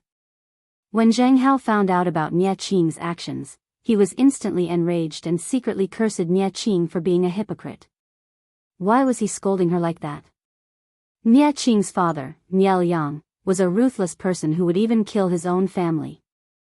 In order to develop his influence and fight for power in the Nie family, his hands were not clean at all. The things he did were much more ruthless and dark than Zheng Hao. As Nie Qing's father, since Nie Liang was such a righteous gentleman, righteous as the wind, shouldn't he be the first to slap his father in the face? In the end, Zheng Hao was ridiculed by the other party. Comparing Nie Liang and himself, and then looking at Nie Qing's hypocritical actions, Zheng Hao bore a grudge against Nie Qing. He had sent a generous gift, but had been scolded by the groom that the gift had not come from a proper source. Now that the tables had turned, Zheng Hao was elated. After his mockery, he picked up the flipped letter again and read each word carefully, as if savoring that wonderful taste.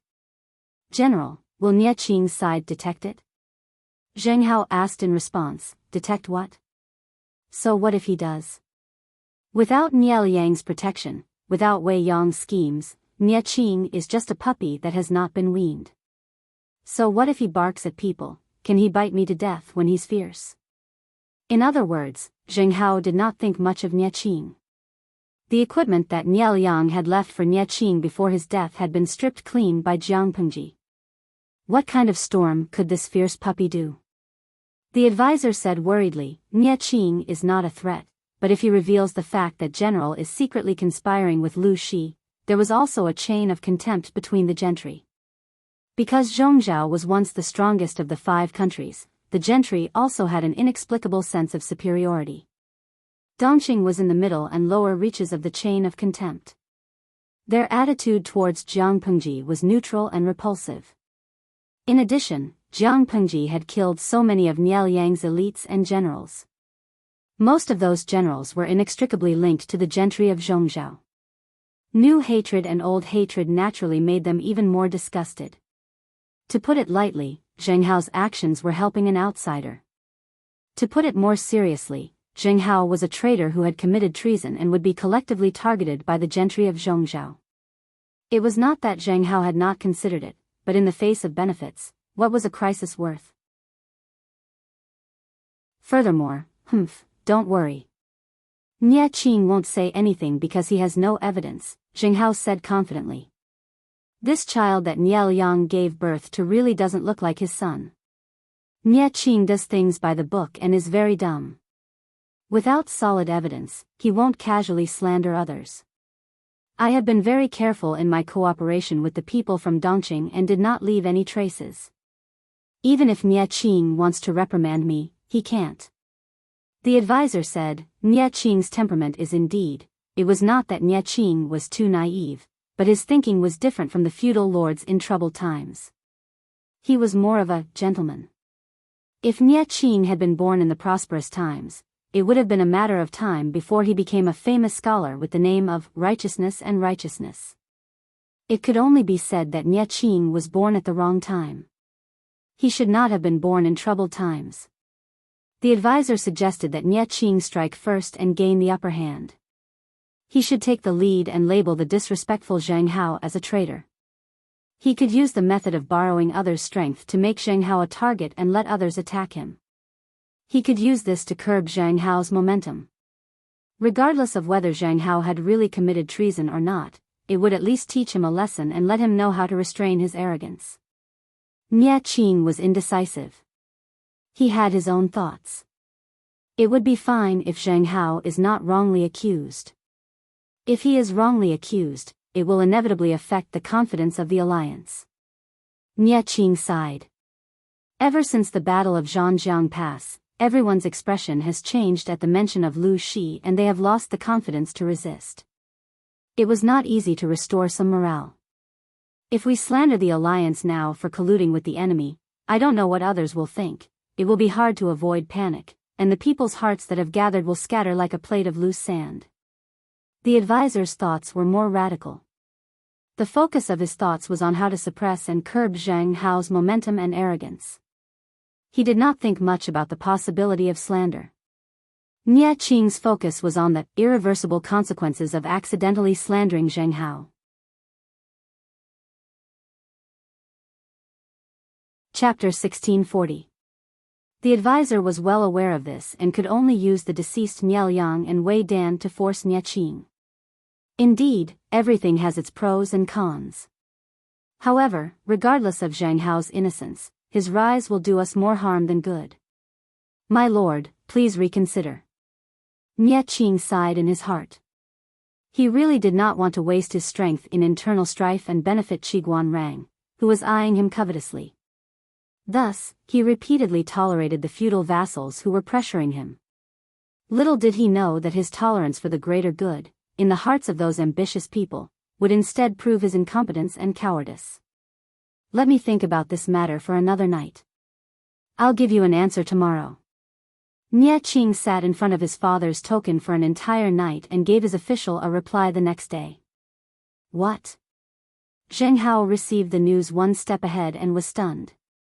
At the same time, he felt his face hurt.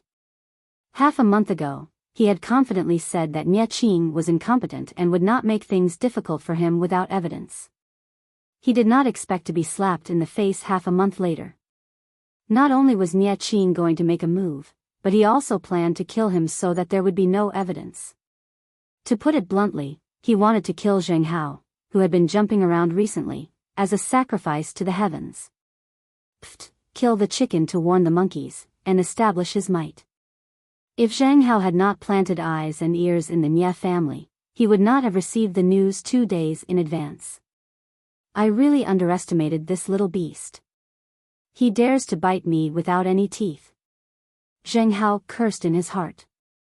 He was very sure that Nie Qing did not have evidence against him, but he did not expect Nie Qing to change his character. Not only did he make a move without evidence, he actually planned to sneak up on him. Regardless of whether Zhang Hao was innocent or not, he would first behead him and randomly accuse him of a crime. One of the younger advisors could not sit still and said, "General, the only thing we can do now is to avoid the brunt of the attack." Zhang Hao scolded unhappily. Is there something wrong with your brain? How do you have the face to give me advice with that brain of yours? Avoid the brunt of the attack? Nie Qing, this little beast, does not even intend to let me live. What's the use of avoiding the brunt of the attack now? The more we avoid it, the more it proves that we have a guilty conscience and become Nie Qing's burden. Nie Qing is heartless, so don't blame me for being unjust. Of course, it's an eye for an eye. Qiguan Rang and Sun Wen chose Zhang Hao because they knew that his temper was more unyielding. When he was underestimated, Zhang Hao knew to tuck his tail between his legs. Once he gained the upper hand, Zhang Hao's tail would start flying. Not only would he face people head-on, but he would also be headstrong. Qiguan Rang and his brother's original intention was to incite internal strife in Zhongzhou so that they could sit on the sidelines. The conflict between Zhang Hao and Nie Qing was the fuse of internal strife. The fuse had been lit, but whether or not the fire of this internal strife could burn so fiercely that it could destroy the entire foundation of Zhongzhou would depend on how Qiguan Rang and his companion would add fuel to the fire and drag more people into it. Zhangjiang Pass. Qiguan Rang could not help but smile when he received the news that Zhang Hao had made the first move. Zidao, you've won this round. Qiguan Rang's words had a double meaning. He was referring to both the game of Go in front of them and their predictions of Zhang Hao and Nie Qing. Qiguan Rang's guess was closer to the truth. Although Zhang Hao's momentum was fierce, he could not fight Nie Qing head-on. He could only choose to strike first to gain the upper hand. Taking advantage of the fact that Nie Qing had not sent the news of the purge to his subordinates, He led his troops to deceive Nie Qing's territory, Gaofeng City. He tricked the city guard into opening the city gates. Once the city gates were opened, the guard was killed when he was unprepared. Gaofeng City changed hands in less than half a day. By the time Nie Qing received the news, Zheng Hao had already won 2 cities. The crowd was in an uproar. Qiguan Rang's guess was not far from the truth. Sun Wen, on the other hand, was slightly off the mark. He had underestimated Zheng Hao's ambition and greed. I'm getting old. An old man's brain is getting duller and duller. I can't compete with young people. He spoke modestly, but there was no displeasure on his face. He happily took out a few golden melon seeds and gave them to Qiguan Rang. These two were not only playing Go to compete, they were also playing for stakes. Small bets were pleasing, but large bets were harmful. Using the game of Go as a bet had tainted elegant actions with the smell of dung. Which dung? They regarded money as dung. Qiguan Rang laughed. Zidao is old but strong. It's still too early to say such things. Sun Wen smiled faintly and didn't comment. After the game, the two cleaned up and planned to discuss another game around the stove. It was snowing heavily outside, but it was warm and cozy inside the room. Zheng Hao is a qualified chess piece, but the entire game can't be supported by one chess piece. Similarly, if Zhongzhao wants to become completely chaotic and waste its resources on internal strife, Zheng Hao alone won't be enough. Qiguan Rang held a glass cup of wolfberry tea and added a spoonful of thick honey to it. He lamented the corrupt life of the rich while enjoying himself. Nie Qing's personality isn't like his father's, but he's not the same. Isn't this a surprise? Zheng Hao can only be considered a whetstone in front of him. Wasn't that right? Nie Liang had counted everyone but left out Zheng Hao and the others. Wasn't he planning to use Zheng Hao and the others to sharpen Nie Qing? From this, it could be seen that in Nie Liang's calculations, Zheng Hao was no match for Nie Qing. The two old foxes gathered together to play Go and chat. With a few words, they had decided the future of Zhongzhao. How could they escalate the internal strife in Zhongzhao? Not only did they have to drag more people into the water, but they also had to ensure that Zhangjiang Pass wouldn't give them external pressure. Without external threats, the signs of internal strife had risen again. With a gentle breeze to help the fire, wouldn't this game of Go be set up? Sun Wen took the opportunity to throw out a bombshell and drag those who had been watching from the sidelines into the water. This bombshell had something to do with a certain neutral power in Zhongzhao. This power was originally attached to the Nie family. After Nie Liang's death, they took advantage of Nie Qing's unfavorable position to become independent. Sun Wen's bombshell became the fuse for this neutral power to go against the Nie family. The bombshell was about the good deeds done by a legitimate son of the Nie family during the Nie family's heyday. How do you know? Qiguan Rang was very curious about what other gossip Sun Wen had in his hands. No, a trump card. Every time he played it at the most critical moment, it would achieve unexpected results.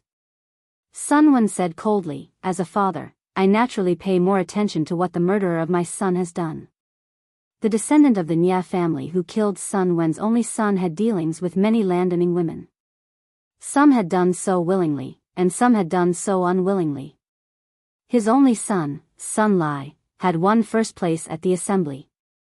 Although the descendant of the Nie family bore a grudge against him, it wasn't to the extent that the other party would break his legs out of humiliation and send him to the border on a groundless charge. Sun Lai had written an article at the assembly, and the content of the article had poked at the other party's sore spot. An article? Qiguan Rang had a respectful attitude and hadn't investigated the death of Sun Wen's only son. Thus, he didn't know exactly what had happened at the time. Hearing Sun Wen mention it, he asked a few more questions. What about the article? Sun Wen's mouth twitched. An article that used something to mock others, attacking the chaos in the landowning families. It hoped that the foppish sons who had a disgraceful style of conduct would sober up and reflect on themselves. They would respect themselves and not insult their families and bring shame to their ancestors. However, different people have different interpretations. The author may not have intended it, but the reader has. The descendant of the Nya family mistakenly thought that Lai had seen him having an affair in the backyard and used it to threaten him. That's why he wanted to kill him. Chapter 1641. Sun Lai's death was caused by many reasons, and not just one or two. First of all, the direct descendant of the Nya family was arrogant and domineering, and he could not tolerate others suppressing his limelight. However, Sun Lai's article not only suppressed his limelight, but also stabbed straight at his sore spot, causing him to mistakenly think that Sun Lai was threatening him with an illicit affair. Finally, there was also Nya Yang fanning the flames from the side, pushing his only 50% killing intent to 10%. Sun Wen's heart was filled with hatred. Even in his dreams, he wanted to kill the murderers involved one by one. He dug 3 feet into the ground and investigated the events of that year again and again to ensure that no fish escaped the net. The person who killed his only son must die. Even his grandson, Sun Lan, did not know that after so many years, Sun Wen had not walked out of the pain. Every time he woke up from a nightmare in the middle of the night, he could not help but silently read the information he had sorted out, word by word, as if he wanted to use it to engrave everyone in it into his bones. In order to make his revenge perfect, he made countless assumptions and plans. So, this person is also a pawn of Zidao? Qiguan Rang was speechless. Fortunately, the old man's Sun Wen was an ally. If he was an enemy, he would have a headache. Who knew when Sun Wen began to scheme and set up a trap? He could even bring out a small, invisible person who had no sense of existence to make use of. He was really afraid of him. To be honest, this drive was similar to how his lord squeezed people to death. Sun Wen knew what Qiguan Rang was afraid of and could not help but laugh. The old man in front of you is just a mortal. He is no different from ordinary people in life, death, love, hate, and separation. He is not a god, and he will not be able to calculate everything. If Sun Wen was so powerful, his only son Sun Lai would not have died so tragically. These words came from the bottom of his heart. From Sun Wen's point of view, he just had more time and thought more than others. He tried to make up for the loopholes as much as possible, which seemed more comprehensive. Qiguan Rang laughed. Zidao is being modest. Sun Wen said, these years in Dongqing, I don't know much about the situation in Zhongzhou. I don't have any useful pawns on hand. In other words, he could only make full use of the limited pawns to achieve unlimited value. Only then would it not be a waste. Furthermore, it is the father's fault to raise and not to teach. The teaching materials of the Golden Scale Academy had profound meaning. Just 6 words were enough to express the responsibilities of a parent. That bastard raised a shameless slut who had an affair with another man before marriage. He even indirectly caused the death of my son. Of course I can blame this on him. Sun Wen's logic of venting his anger on others resonated deeply with Qiguan Rang. The two men's worldviews were particularly in tune. Qiguan Rang had taken Sun Wen, who was a generation older than him, as a confidant. Sun Wen was delighted. When the old man turned his head and saw his grandson's aggrieved face, he suddenly remembered the important matter at hand. His ultimate goal was not to become Qiguan Rang's friend, but to become his in-laws. It's okay, Lan Lan. Grandpa is quite satisfied with Qiguan Rang's look at you. He's so smart, there's no way he wouldn't understand hints. Sun Wen sounded a little guilty. Sun Lan asked, what if military counselor Qiguan pretends to be confused? Sun Wen, if that was the case, there was really nothing he could do. One family's daughter is sought after by many families. If you want to marry a good girl, how can you not suffer some setbacks? Sun Wen comforted his grandson and encouraged him at the same time. Doesn't the academy always teach that sincerity can open metal and stone? How can it be so easy to get the daughter of someone else? Sun Lan's eyes were filled with resentment. A good girl was hard to find, but hard to find also had different levels of difficulty. Obviously, Qiguan Rang's difficulty was hellish. Young people who were not smart enough should not hit a wall, or they might even lose their lives. Sun Wen sighed, no father-in-law in the world is easy to please. If Lan Lan was a girl, Grandpa wouldn't have handed her over so easily. Qiguan Rang didn't know about this? How could that be? Sun Wen got along with him exceptionally well. Apart from the fact that their worldviews matched, the other reason was that Sun Wen wanted to be on good terms with him. In terms of worldviews, Yang Si, Feng Zhen, and the others were also on the same level. Why didn't Sun Wen get along with them? Wasn't it because these people didn't have daughters of the right age at home, and Sun Wen's grandson had his eyes on his daughter? He was indeed pretending to be confused. His daughter wasn't even of marriageable age, and he had other plans for his daughter's future. Whether Sun Lan was a qualified husband still needed to be observed carefully. If Sun Lan wasn't suitable, Qiguan Rang wouldn't relent even at the risk of offending Sun Wen. They were all important officials under the Lord, and no one was inferior to the other. If the two of them really became enemies, Qiguan Rang might not be at a disadvantage. Of course, if Sun Lan was qualified, the two families would become in-laws. That would be a strong alliance, and there would be no harm in it. The two old foxes' calculations were making a lot of noise. The target of their calculations didn't feel comfortable at all. When Sun Wen bore a grudge against someone, he naturally wanted to kill him. The person that Sun Wen was staring at with his death stare was surnamed Zhou. His daughter had married into the aristocratic family, and after she reached marriageable age. Both the Yin family and the Zhou family were originally attached to the Nie family and relied on others. They were third-rate families with small clansmen. The ancestors of both families were of low birth, and they only had today's prosperity after several generations. They knew that development wasn't easy, and they cherished their feathers. What Sun Wen wanted to do was to tell the leaders of the two families that the aristocratic family's wife had affairs with the Nie family's direct descendants several times after marriage, and that the father of her son was unknown. At the same time, he would fan the flames and completely anger the two families' ambitions and hatred. Naturally, he would pull the Nie family's hatred. Originally, it was just the internal strife between Zheng Hao and Nie Qing.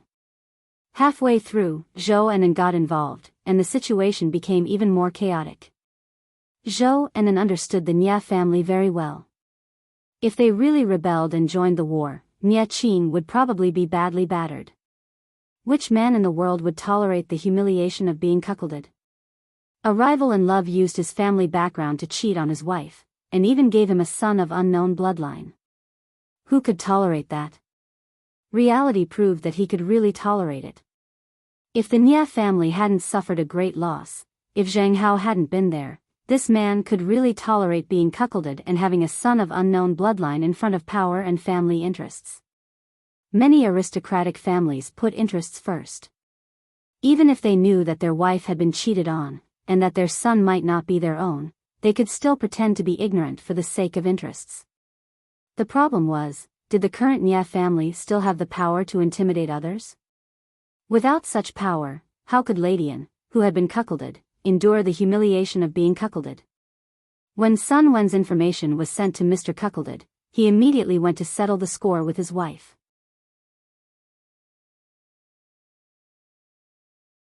Chapter 1642. His actions were very abrupt and rude, waking up his sleeping son.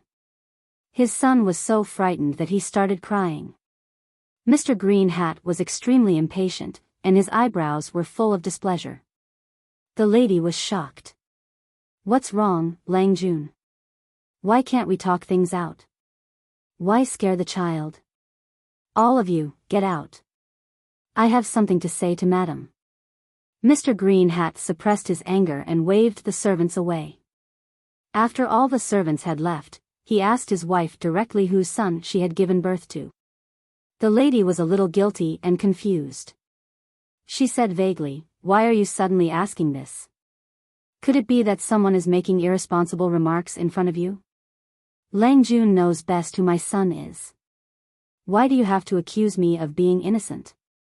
Mr. Greenhair asked, before you got pregnant, did you have an ambiguous relationship with that animal from Madame Nye? Did you use the gathering as an excuse to have sex?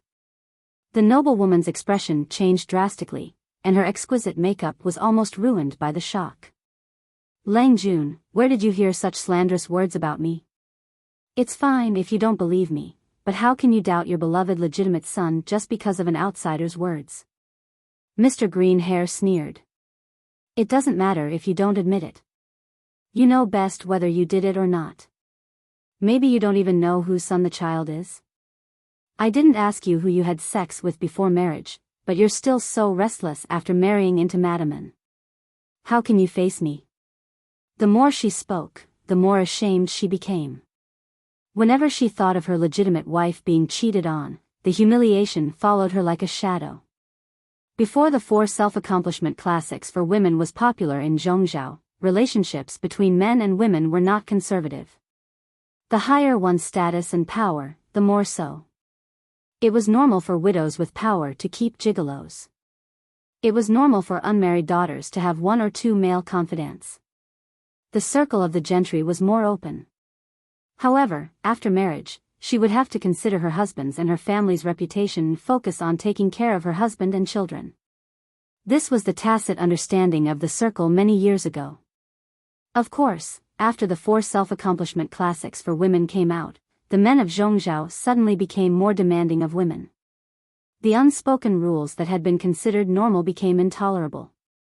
It was like this before marriage, let alone after marriage.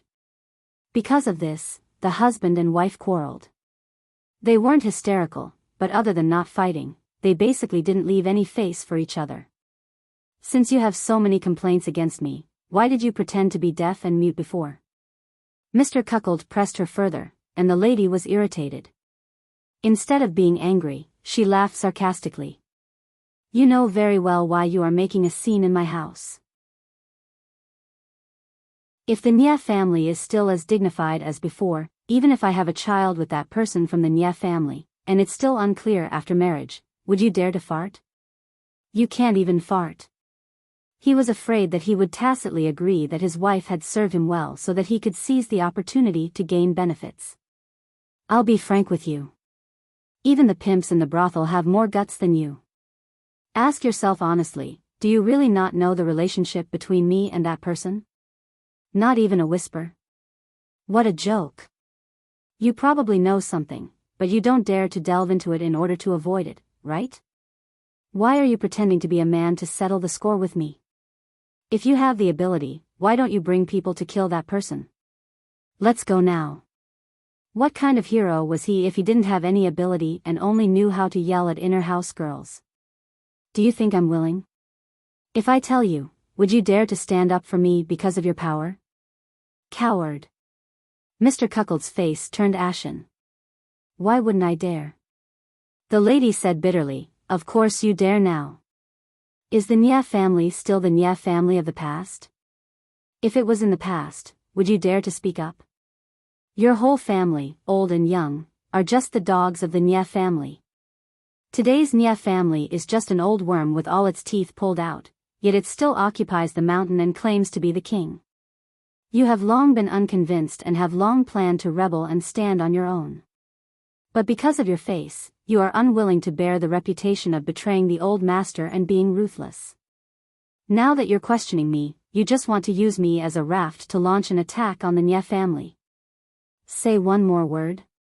Mr. Cuckold's most secretive ambition was mercilessly exposed by his wife, and he became angry out of shame. Humph, even if you say 10 or 20 more words, I dare. The lady sneered and said fearlessly, with just you alone, even if you rebel against the Nye family, it's no different from hitting a stone with an egg. If you use this matter to get my father's help and use his guilt, your chances of success will be greater. As long as you still need my father, even if I say it for 10 days and 10 nights, don't say one more word. Do you dare to kill me to silence me? I'm asking if you dare. Mr. Cuckold choked on his wife's words. His red eyes surged with complex and vicious emotions. After a while, you don't dare. The lady sneered and raised her hand to straighten her clothes. She walked past him with her head held high and chest puffed out, leaving 2 words behind. Coward. The lady was right. Mr. Cuckold indeed needed his father-in-law's help. Now was not the time to fall out with the Yu family. When he succeeded, he wouldn't have to continue enduring that shrew's humiliation. Madame N and Madame Zhou quickly reached a tacit understanding. While Nie Qing was forcing Zheng Hao to jump up and down, they quickly acted and interrupted the rhythm of the internal fight. Madame N and Madame Zhou were originally attached to the Nie family. The Nie family didn't have their guards up against them, and even gave them a certain amount of trust. No one expected that the former dogs would suddenly bite back. Zheng Hao was the most surprised that Madame N and Madame Zhou joined the civil war. Even though he had acted first and tricked Nie Qing into taking 2 cities, Nie Qing had reacted and taken an effective counterattack. Zheng Hao's foundation was still weak. Even with Qiguan Rang and the others secretly supporting him, he couldn't compete with Nie Qing. He was almost beaten to a pulp. Madame N and Madame Zhou joined the internal fight. Nie Qing's backyard was on fire. Zheng Hao's pressure on the front lines decreased. Not only did he catch his breath, but he also forced Nie Qing, who was at his peak, into a difficult situation. Qiguan Rang and the others surrounded the fire to watch the show. They were in a particularly good mood. They planned to add bricks and tiles to the fire that had been ignited with great difficulty. Nie Qing and the others keenly sensed that something was wrong. They didn't want to be dragged into the swamp of the internal fight. However, Zheng Hao's greed and Madame N and Madame Zhou's ambitions wouldn't give up so easily. The more Nie Qing considered the bigger picture, the more fearless they became. In the end, they really fought.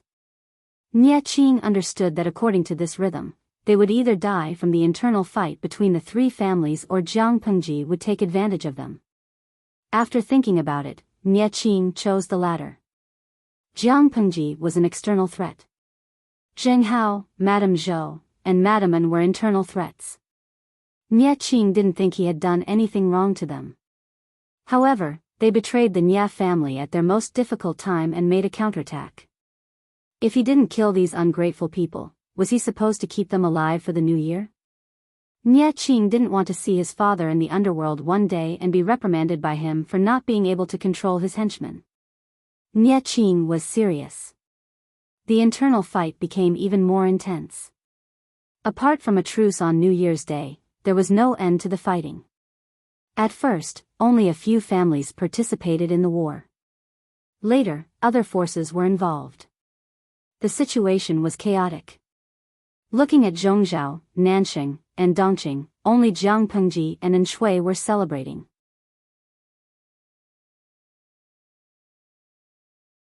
Chapter 1643. Jiang Pengji had been in the north for more than a decade. She celebrated the new year according to the customs of the north. This was the first time she had returned to the south. The new year in the south was very different, not only in terms of customs, but also in the environment. The snow in the north had always been thick, but it was not too cold around the new year. It was different in the south. The snow was not thick, but the air was chilly. It was during the war, so the atmosphere was not strong. The streets and alleys were almost empty. Half a month before the new year, Jiang Pengji led people to visit everywhere secretly. She was only relieved when she was sure that the people had been properly settled down. There were many people in the world who obeyed on the surface but disobeyed on the inside. That was why there were scandals of poor supervision and poor implementation. It was not possible even in the future interstellar with the information explosion, let alone in ancient times when communication was extremely inconvenient. The people under her command did not take the people seriously, nor did they take her orders seriously. It was normal for the winter clothes and food to be embezzled and embezzled. Therefore, Jiang Pengji's hands were stained with blood during this trip. She killed along the way, so the local officials spent the new year in fear. They were afraid that Jiang Pengji was secretly watching them. Who knew where she came from? Those who committed lesser crimes were reprimanded from top to bottom. None of the people involved could escape. Those who committed more serious crimes and embezzled more than the standards set by Jiang Pengji were merciful. Of course, it was not that she did not promote people along the way. Corrupt people were hateful and deserved to be killed, but those who did their duty well and even exceeded their quota should be rewarded and encouraged. She recorded the people and things she saw along the way in her mind's account book. Some people should be promoted. It was a waste of talent to stay in their original positions. Some people did not have enough experience. They needed to be honed for a year or two before being promoted. Some people were not as good as the top but were better than the bottom. Rewards were enough. The snow outside is melting. Why is my lord dressed so lightly? Wei Ci did not follow Jiang Pengji everywhere. He stayed to deal with the trifles of the new year. Even if he wanted to follow, Jiang Pengji would not allow it. After all, Wei Ci did not have a strong body like hers. If he ran around for a month in the cold season, he would definitely fall ill. I'm not afraid of the cold. Jiang Pengji untied the rope of her straw cape with one hand and threw the name list on the bamboo slip to Wei Ci. The paper was light, but it had its drawbacks. If it got soaked in the rain, the ink would scatter. For convenience, Jiang Pengji used a bamboo slip to record and a penknife to carve. Even if the bamboo slip was damp, the words on it could still be preserved for a long time. It was enough for her to bring it back for Wei Ci and the rest to copy. Wei Ci opened the bamboo slip. The first dozen or so names were all killed by the Lord, and each name was followed by the crime of being killed. The 20 or so names in the middle were reprimanded or demoted, and the last 10 or so names were praised or promoted. Remember the people behind you for this year's new year. Yes, sir. The files of those who were punished or killed are still on the way. It's a long journey, so it'll probably take 2 days to get there. Jiang Pengji smiled and said, in order to come back as soon as possible to spend the new year with you, I've shortened the journey time again. Do you feel touched? Wei Ci sighed. I want to be touched, but there are too many things to do this year. I have the heart but not the strength. Every new year, important officials would receive generous rewards. It was a kind of year-end bonus. Officials who had worked hard and performed well in the previous year would also receive it. Other than the important officials, who were personally reviewed by Jiang Pengji, the rest were arranged by her subordinates. In the past, Dongqing, which was a fraction of the later, had a small territory and few officials. It was naturally relaxed during the new year. Now that it controlled Dongqing, the northern borderline, and Nanxing, it had expanded in scale. The New Year's gifts had to be prepared long in advance and sent to various places. In her previous life, Her Majesty did not start this habit until she ascended the throne. From her ascension to the throne until the year of Long Yubin, it had lasted for a whole 18 years. No matter how fierce the battle in the court was, the lower levels of officialdom were still relatively clean. Now, it had started early. There was Wei Ci's admonition and the enlightenment of the idle people. Even if it was an insignificant year-end bonus, the person who received the reward would be greatly encouraged. At the same time, it could also be used as a warning to those who did not receive the gifts. The types of gifts were relatively simple, such as a set of ink, a knife of paper, a piece of cloth. It didn't matter if there were too many or too few gifts, or if the gifts were too light or too heavy. What mattered was the meaning behind the gifts. This was not only to win over the hearts of the people, but it was also a warning to the many supervising officials. It was to make them constantly alert and not slack off. Especially when they knew that Jiang Pengji would spend a month at the end of the year inspecting the grassroots, they did not dare to be careless. To be able to receive a gift meant that they had done well in the previous year. This killer was very satisfied and they did not have to worry about losing their lives during the new year. As for those who did not receive it, they were naturally trembling with fear, afraid that disaster would befall them one day. After so many years, except for Nanxing who did not know the rules, everyone in Dongqing understood her temperament. Towards those who were derelict in their duties and corruption, she would kill them without batting an eyelid. As long as they were dutiful and diligent in their duties, she was also a magnanimous and benevolent ruler. Every new year, the people would be surprised to find that these parents and officials became extraordinarily hardworking. Their performance in government affairs rose steadily and their efficiency was extremely high. For example, among the New Year's letters sent this year, there was a very interesting content. A small county magistrate who was mediocre but had been in a remote and desolate village for 23 years complained that his old mother was getting on in years. She happened to hear about foreign Chang peaches and really wanted to eat them. Even if she could not eat them, it would be good to see them. He also wanted to buy half a caddy for his old mother, but the small county in the 81st level didn't have it and the price of buying it on behalf of others was too expensive. Jiang Pengji felt that this request was not too much. This minor official's performance in the previous year was not bad and he had a good reputation in the local area. Therefore, the New Year's gift was changed from a knife of paper and 2 ingots of ink to a caddy of peeled Chang peaches. Not to mention how frightened and surprised the minor official would be when he received the Chang peaches, Jiang Pengji was busy until the morning of New Year's Eve before she stopped writing. There were wars everywhere this year. During the winter, she even allocated funds to save millions of people in Jinan and Nansheng. If it was not for the fact that the Nan family had assassinated 7 noble families in Fenzhou and enriched their private coffers, her wallet would have been empty. The New Year's banquet was not as elaborate and grand as the previous years. It was more like an ordinary family banquet. Everyone gathered for a meal and summarized their performance in the previous year. Compared to her low-key side, Shui on the other side was very arrogant. Hua Yuan could hear Shui's laughter from afar. He adjusted the expression on his face and revealed just the right amount of puzzlement. He smiled and entered the main tent. I wonder what happy event has made my lord so happy. The bashful Xichang princess was kneeling next to Shui.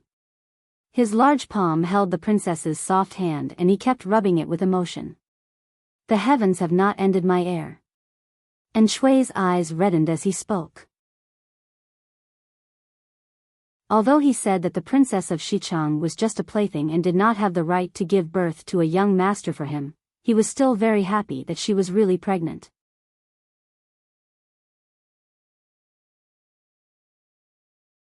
Chapter 1644. Congratulations, my lord. Congratulations, my lord. Hua Yuan bowed with his hands folded. His sincere expression darkened the Xichang imperial concubine's eyes. She grew even more wary. She subconsciously rubbed her flat belly and couldn't help but sigh. She was both happy and sad. She was happy that she was pregnant. Her treatment would be several levels higher. No matter how much Shui looked down on her, he would not mistreat the child in her belly. She was sad that she was the imperial concubine of a nation. The first half of her life had been doted on by her father and mother. She had enjoyed all the riches in the world. But in the second half of her life, her country had fallen. She was homeless and had even been treated as a slave by a small feudal lord. She had no control over her children. She had once despised the women in the harem who used their beauty to please men. She had never thought she would be worse than them. The Xichang imperial concubine was not old, but she was very shrewd. Even though she was filled with sorrow, she still wore a gentle and elegant smile on her face. She knelt behind Shui. Those who did not know would think she was Shui's legal wife. Hua Yuan's congratulations were very ordinary, but Shui beamed. He valued Hua Yuan even more now. I should be the one thanking you. That divine doctor is skilled and virtuous. He is truly a divine physician.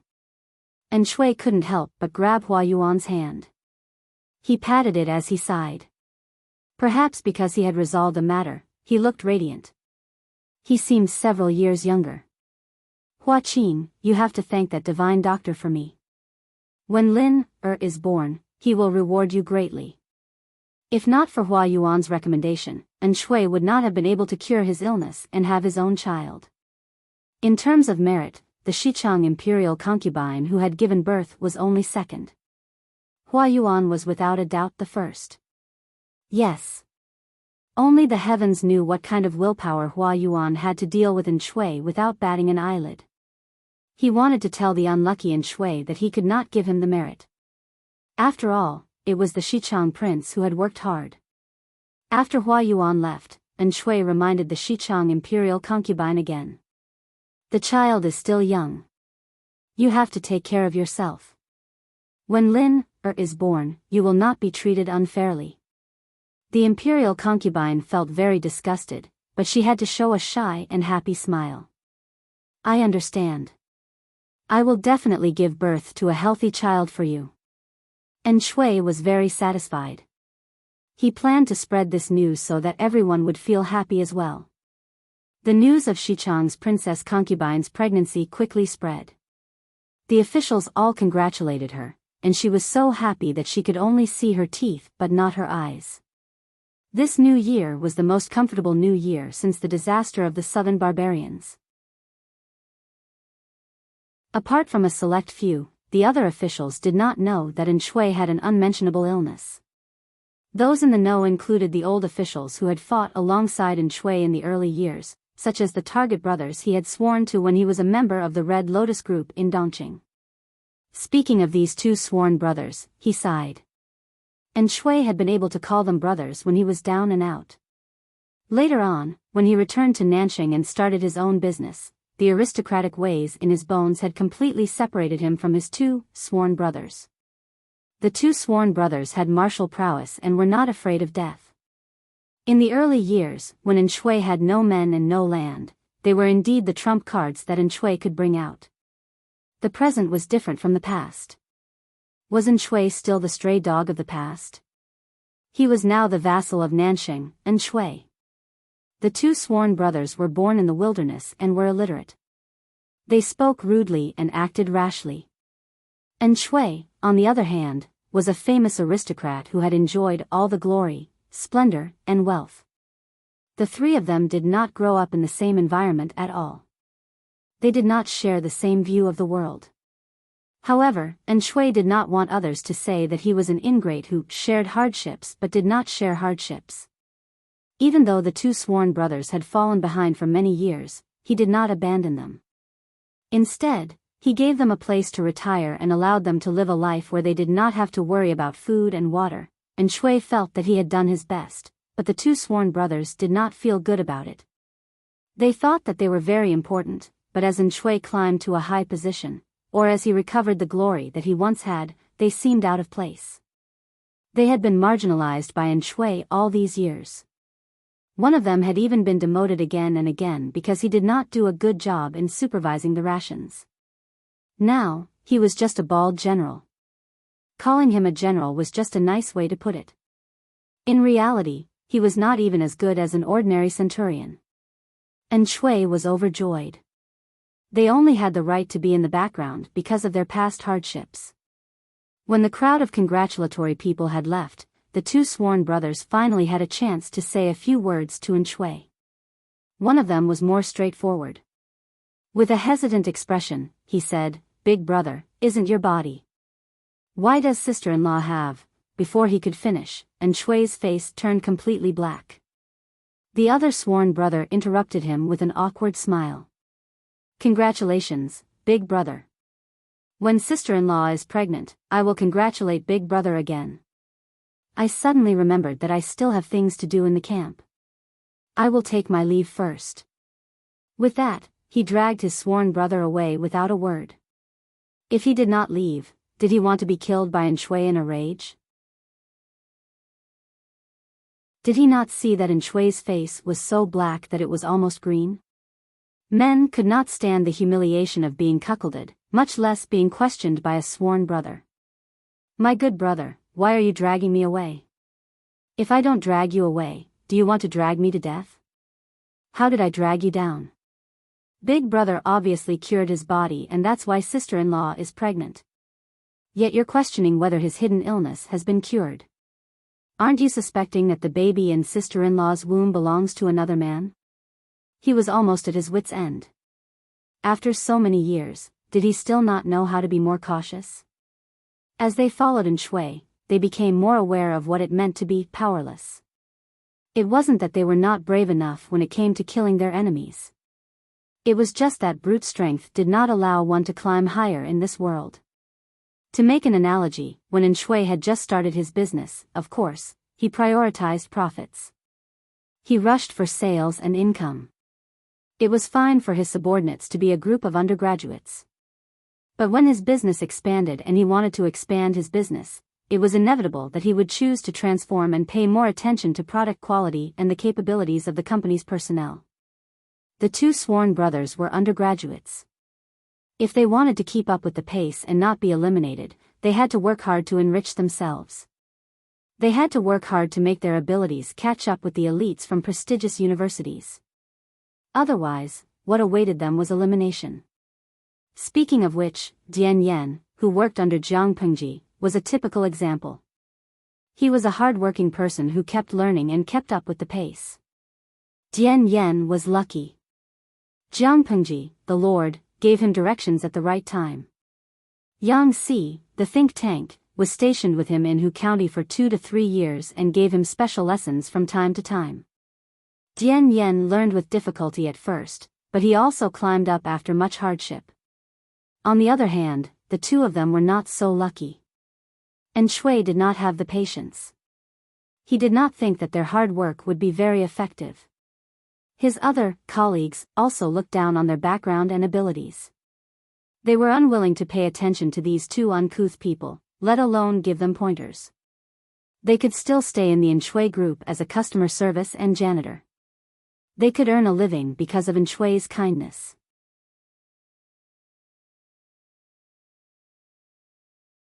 Chapter 1645. Actually, for the two of them, being a customer service, security guard, or janitor was nothing. No matter what, it was better than squatting in a village and showing off their strength to survive. However, it was difficult to balance it out. And Shui used to be attentive and concerned to them, calling them brothers and thinking highly of them. But now, he didn't need them anymore. From being in Shui's right and left arms and confidants, they were reduced to the background, idlers who did chores. This wasn't the worst part. The worst part was that the people who used to suck up to them were now stepping on them. Their days were getting more and more depressing. With such a huge difference, it would be strange if they felt good. But they couldn't complain, lest Shui heard about it. They only had a little bit of friendship left with Shui. If they lost even this, they would probably be beaten back to their original state. Sigh.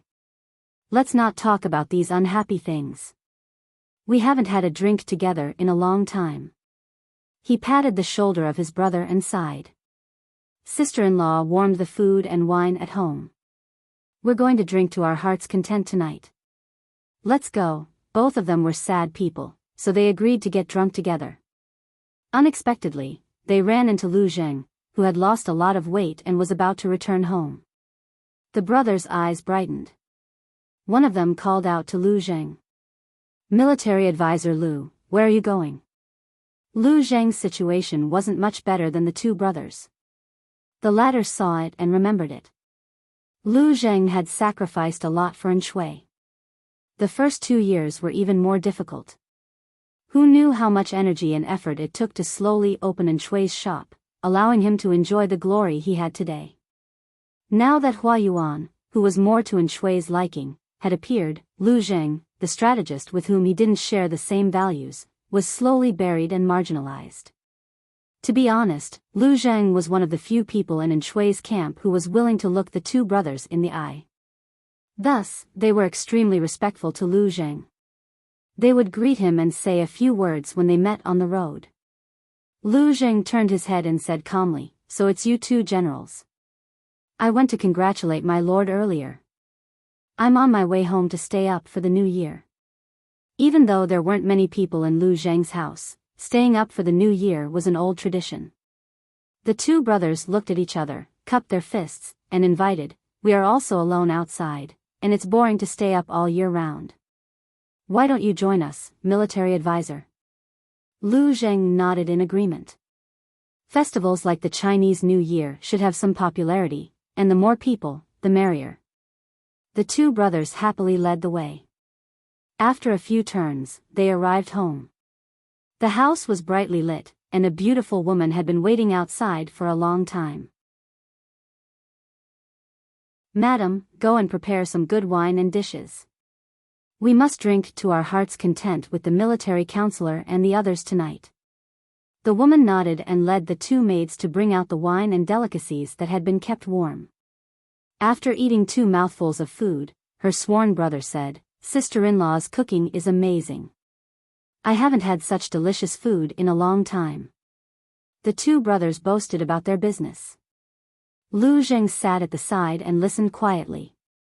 He did not speak for a long time. He had met that madam once. It was said that she was originally the wife of a small aristocratic family. Because of the chaos of the war, she was separated from her family when they migrated.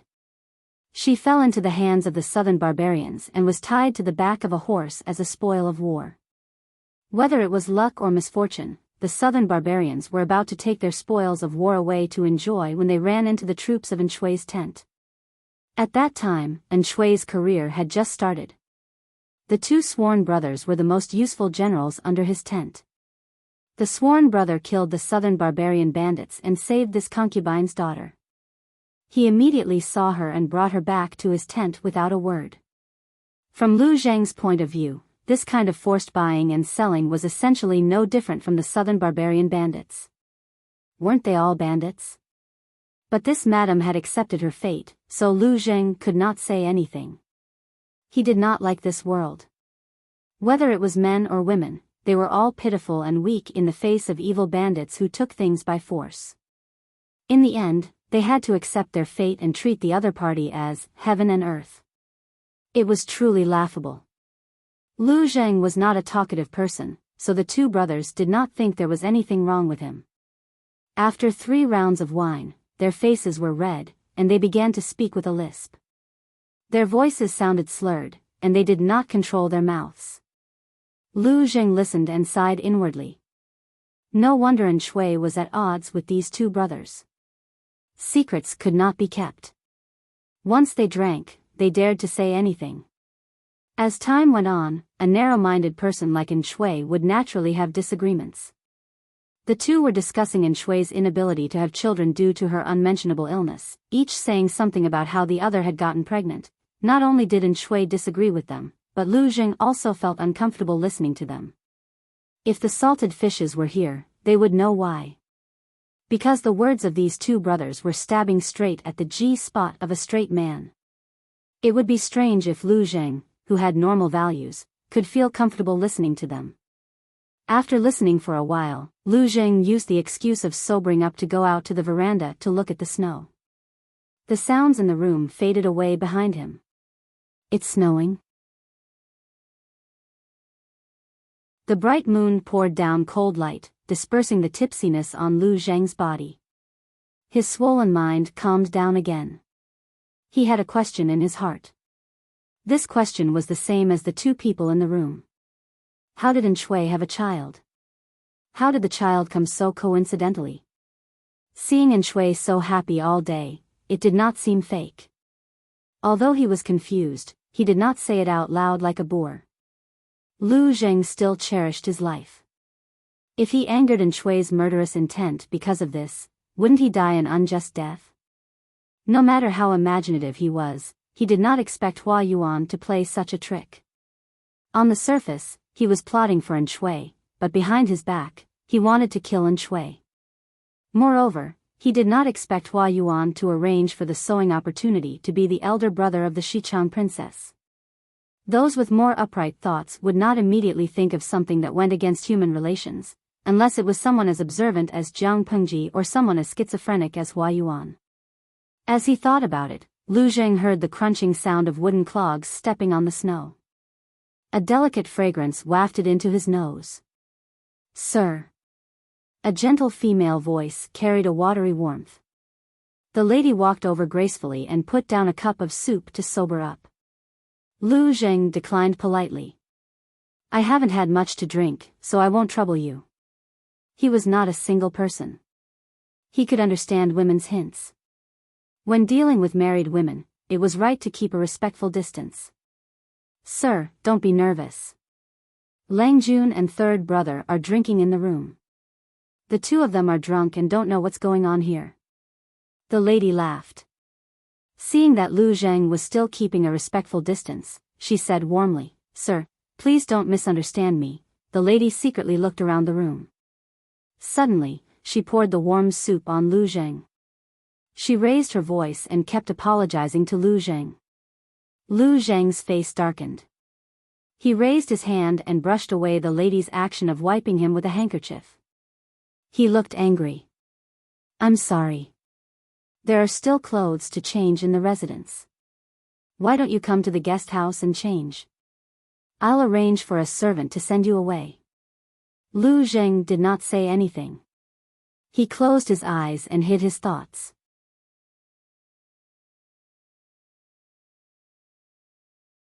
Chapter 1646. What does Madam want to do? Just say it. Why beat around the bush and arouse suspicion? Several guesses floated through Lu Zheng's mind during the short distance from the main yard to the guest yard. Finally, he was sure that she wanted something from him. Lu Zheng didn't think that a woman he had only met once or twice would fall in love with him, especially since this madam had experienced too much. But she was still living peacefully. Naturally, she was an intelligent woman with a sharp mind. She couldn't be unaware of her husband's temperament. And Shui's two sworn brothers were boorish men who were illiterate to begin with. They had all the strength in their bodies, but not the slightest literary knowledge.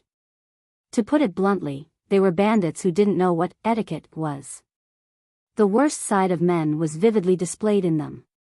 Whenever they saw a good-looking married woman, they would forcefully take her, never thinking that their behavior was wrong. Their logic was also quite interesting. Because the married woman was the spoils of war of the southern barbarians, they had saved this spoils of war from the southern barbarians. Therefore, they had the right to decide the spoils of war. Whether they forcefully took her or bestowed it to someone else, it was a matter of course. Lu Zheng thought that this logic was wrong, but it was precisely the law of chaotic times. The strong had the right to freely distribute resources. Ants didn't have the right to be free. However, although they were ants, they also had the right to struggle. As soon as Lu Zheng finished speaking, the two entered the guest yard. The madam turned around and bowed to him. Madam, are you forcing me? Was she trying to force a duck onto a perch, or was this moral coercion? I do have a request. But I have no intention of forcing you. Lu Zheng frowned slightly. He wasn't afraid of trouble, but he wouldn't accept anyone's trouble. It wasn't like he was overflowing with kindness and had nowhere to vent it. Madam, why don't you tell me first? If I can help, I will naturally help. If not, you don't have to make this trip. Lu Zheng didn't say anything definite, which could be considered as giving her a glimmer of hope. She waved her hand at the door that separated the outer and inner rooms of the guest courtyard. The simple door was opened, revealing a shy face. Lu Zheng furrowed his brows and took a look. With his sharp eyes, he discovered that the handsome manservant with a red face and white teeth was a girl. She was not tall and her body was very skinny. Only her face was extremely beautiful. If she was properly nourished and her facial features developed, she would definitely be a beauty that could topple cities. Madam, this is, come here, quickly greet the teacher. The madam waved at the child and pulled him. To tell you the truth, this child was born from my late husband and me. Back then, during the disaster of the southern barbarians, my late husband's family migrated, but they encountered an accident and unfortunately died. In order to avoid disaster, this servant had no choice but to hide the child and lead the southern barbarian bandits away by myself. Later I met this person. This servant then brought the child back. It's just that he's a very hot-tempered person. Whenever there's even the slightest sign of trouble, he'll get angry. Your servant had no choice but to lie and say that the child is my niece's son. In order to keep the blood of her mother's family, she wanted to keep them by her side so that they could eat. In the past few years, she was fine, but as the child grew older, her face became like this servant's. Recently, it has become even more so. Therefore, I had no choice but to find a way out for her. Lu Zheng was very smart. He knew what the madam had encountered the moment he heard this. A trace of disgust flashed in the depths of his eyes. According to the madam, when her husband had just met with misfortune in the morning, she had been abducted by the southern barbarians. Halfway through, she had been rescued by Enchanting's sworn brother, who had forcefully brought her back to his tent. In the face of these encounters, she had persevered and survived to raise her daughter. She had never expected that her daughter's appearance, which had inherited her and her late husband's merits, was even better than her own. As she grew older, Enchanting's sworn brother had actually taken a liking to her. How old is she? The madam said, she's already in her golden years. 12. Lu Zheng was very shocked. The skinny girl in front of him looked at most 9 or 10 years old. Looking at her skinny appearance, her eyes seemed especially large, and her hair was yellow and sparse. However, beauty was in her bones, not in her skin. Even so, she was still outstanding. The madam smiled bitterly and said, 2 years ago, when he saw this child, he had designs on her. However, he was too young and immature, so he didn't make a move. My late husband only had this little bit of flesh and blood left. How could he make her come this far? For the past 2 years, he could only think of ways to treat her harshly. She lacked clothes and food. If not for his reluctance, he might have even disfigured her.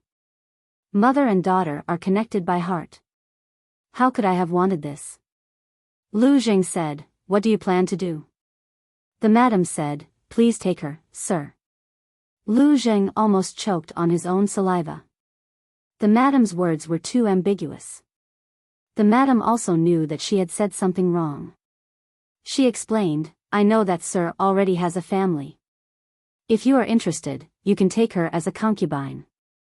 If you are kind, you can take her as your adopted daughter. In the future, her marriage will depend on her luck. She won't be a hindrance to sir. Lu Zheng said, Madam, you really think highly of me. The madam said, after seeing that beast's evil heart, no matter how bad sir is, he's still better than him. The more time passed, the more flustered she became. Today, Lu Zheng came to visit, so she couldn't care so much. If she missed Lu Zheng, her daughter's future would really be ruined. Lu Zheng thought about it again and finally agreed to help.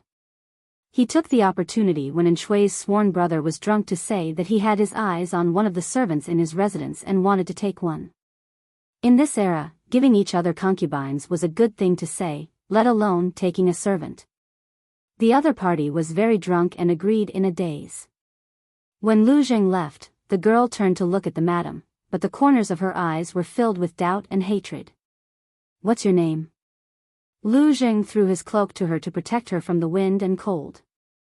This servant's surname is Kong, and my nickname is Shintong. Lu Zheng asked, do you know your mother's intentions? He noticed that the girl's straw sandals were broken, and her exposed toes were blue from the cold. Her hands were also frostbitten, and her little face was purple from the wind. As intelligent as he was, he naturally saw the hatred in the girl's eyes. It also made him feel frightened. That hatred was about to materialize.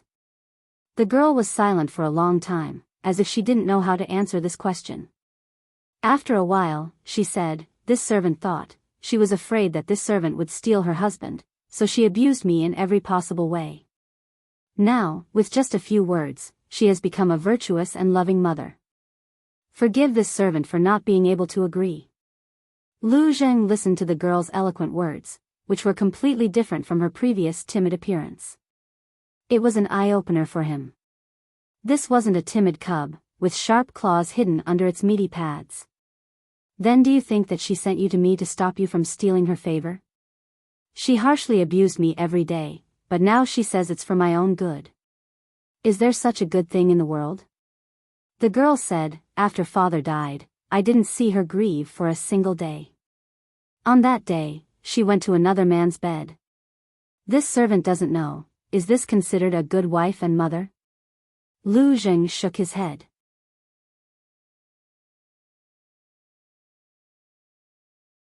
Chapter 1647. It's reasonable for you to think that way. Lu Zheng didn't blame Kang Xintong. She was just a child who enjoyed her parents' love at a young age, but lost her loved ones overnight and couldn't understand her mother's pain. A child's thinking was different from an adult's. Adults could drag out an ignoble existence for a living, but a child's world was either black or white. The concept of gray had never existed. Lu Zheng was also a father, so he was naturally more tolerant and patient with children. The girl clenched her fists and gritted her teeth. Sir, do you mean that you believe her flowery words?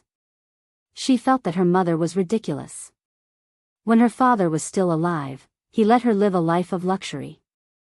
Outsiders often envied the couple. But what happened in the end? Less than a day after her father's death, she climbed onto another man's bed and nestled in his arms. She was like a parasite that could only cling to men and couldn't survive without a man. She didn't care about her ex-husband's daughter at all. In order to please her current husband, she even abused the girl in every possible way. She didn't have enough to eat or wear, and she was forced to wash buckets by the stream in the dead of winter. Rome wasn't built in a day.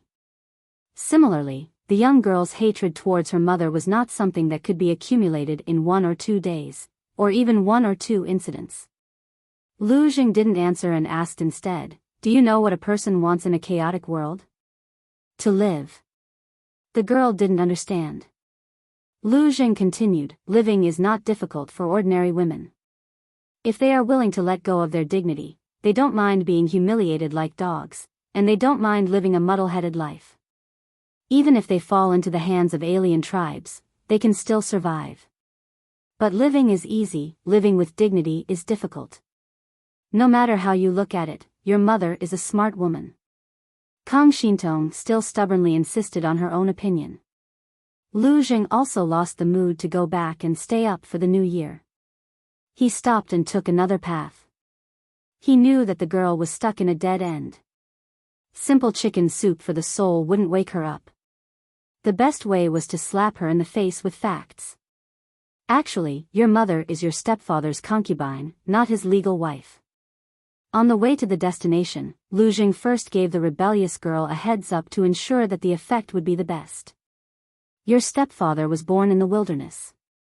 He was originally a rebel of the Red Lotus group in Dongqing. He married a wife in the countryside of Dongqing. It's just that those rural women are like weeds. Their colors are not bright, and they are abandoned in their hometown early on. It was very common for a man to leave his wife behind in his hometown and look for a new lover on the outside. Zheng just wanted to tell the girl that a woman's face was indeed a weapon, but she couldn't use it as her most powerful weapon. Men covet color, but prefer freshness. Did you know that your stepfather had ill intentions towards you? I understand. Kang Xintong said stubbornly, even if that old man took advantage of me, how bad can my ending be? To me, if I can borrow this face and become that man's concubine, I can live a better life. Who wouldn't I give myself to? Lu Zheng's footsteps halted. He turned around and looked down at her, a mocking smile on his face. Then I'll let you see a ending that's 10,000 times worse than being someone's slave. After saying this, Zheng grabbed Kang Xintong and walked a few steps forward. He had long legs and a long body, but Kang Xintong was small. She almost stumbled and fell. Her gaze fell on his hand that was pinching her wrist. Zheng didn't touch her hand directly, but through his wide sleeve. Zheng took her to the dark alley where the prostitutes gathered. He had never been to such a place before, but he had heard of it. He had seen it from afar when he was patrolling earlier, and the situation was terrible. Tonight was New Year's Eve. Logically speaking, every family should be celebrating the new year, but the dark alley was still lively. There were many low, dark doors in the alley, and women in dirty clothes leaned against the doors. Their ages ranged from 7 or 8 to 50 or 60. Most of these women were in a sorry state. Their cheeks were purplish red from the cold wind, and some of their faces were covered with poor quality makeup. Other than the stench of sweat and poor quality makeup, there was also an indescribable smell in the air. When Kang Shintong passed by one of the women's short doors, the stench was even stronger. It was like a corpse that had been left in the hot summer for 7 or 8 days and hadn't been cleaned up. Even a thick layer of makeup couldn't hide the rancid smell. The woman's feet were covered with straw sandals, and her exposed ankles were covered with fine white pustules. Some of the pustules were already broken, and some were red from the woman's scratches. Kang Shintong's little face turned pale. Lvijing said, "Those leaning against the short doors are the prostitutes. These are still considered good. They can serve the guests and have a hut to shelter them from the wind and rain. Some of them just roll up a tattered mat and serve the guests in places with few people. Some of them are from good families, but most of them wander from place to place because of the persecution of the southern barbarians. Some of them were once the cheap concubines of rich families. Because of their old looks, they were despised and abandoned. They were sold to the broker house, and the broker house sold them to the brothel. The brothel has been receiving guests for 2 years, and they have changed from ordinary courtesans who receive 1 customer a day to the prostitutes who serve the peddlers. The number of customers they receive in a day is unknown. Not to mention silver and copper, they can even give themselves to a night's rancid rice bran. Other than these women in the dark alley, there were naturally men who patronized them. Kang Shintong glanced at them and found that their eyes were all on her. She immediately felt so disgusted that her hair stood on end. She grabbed Lvijing's sleeves and caught up with him in small steps. Only then could she have some sense of security. Lvijing was wearing brocade clothes. One look and one could tell that he wasn't a lowly person. Even if he were to linger in the brothel, he would go to a high-end and exquisite brothel to find a young and beautiful prostitute. The manservant beside him didn't dress well, but he was extremely handsome with a red face and white teeth. Such a combination didn't look like people who would linger in the brothel. For a moment, they attracted a lot of attention. However, these hooligans didn't dare to have any ideas. Even if they did, it would depend on whether the sword on Lvijing's waist agreed. Lvijing took Kang Shintong to walk through the dark alley. Kang Shintong came in with a puzzled face and went out with a pale face.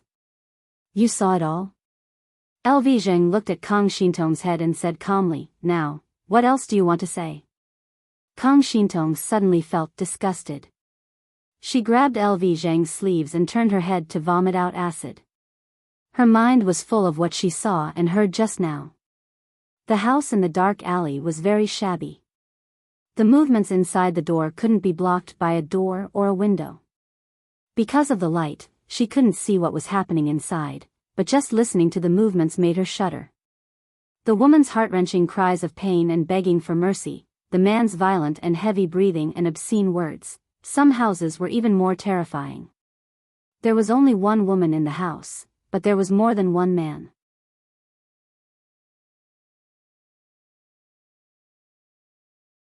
Chapter 1648. She could not help but think of Lvijing's previous words. It's easy to live, but it's hard to live with dignity. Kang Shintong did not dare to imagine that she would end up in such a situation many years later. After vomiting, she squatted down and wailed while hugging her knees, extremely resentful of her gender. Kang Shintong choked and said, "Sir, all women in the world are like this. They are born to suffer. Why do women still exist? It's better to die since birth." So what if her mother did it for her own good? Did her mother disregard her wishes and thoughts and force her to suffer so much for her own good? What she thought was good, could it be that it was really good? Why didn't she ask herself which was better, a dignified and painless death or a dignified but oppressive and violent life? Violence and torture in the name of love, were they not abuse? Lvijing interrupted her random thoughts at the right time. "You have such messy thoughts because you have too little knowledge. It's just like how you only saw your mother's evil earlier. You don't know that all living beings suffer. Whether it's these women in the dark alley or other refugees who never have enough to eat, the most painful thing for them is not the torture inflicted on them, such as hunger and poverty. It's the endless torture that they can only be freed from until death. A person can't see the slightest bit of hope in life and can only live like a walking corpse. They don't even know why they're living, only knowing that they can live as long as they can. This kind of suffering without dignity is often more unbearable than physical torture. The common people could often endure physical torture, but they could not endure mental torture. The result of not being able to endure it was the idea of using death to escape like Kang Shintong. This was just going from a dead end to a dead end. What's the use of knowing more? Kang Shintong was, after all, a young girl who had just turned 12. Although her life was bumpy, she did not face the cruelest purgatory on earth. The world was still black and white. LV Zheng wanted to teach her what it meant to be gray. It's not that all women in the world are like this. It's just that the world is not stable. Anyone can fall into such a situation. LV Zheng said, using beauty to serve people is a shortcut, but not every shortcut can reach the same level. It was the same as using beauty to serve others, but there was also a difference in the target of serving others.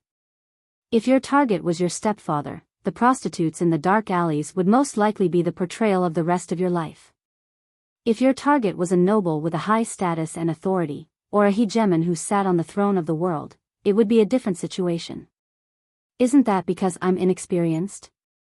Kang Shintong was speechless. After a while, she hung her head in embarrassment. I don't think I have that ability either.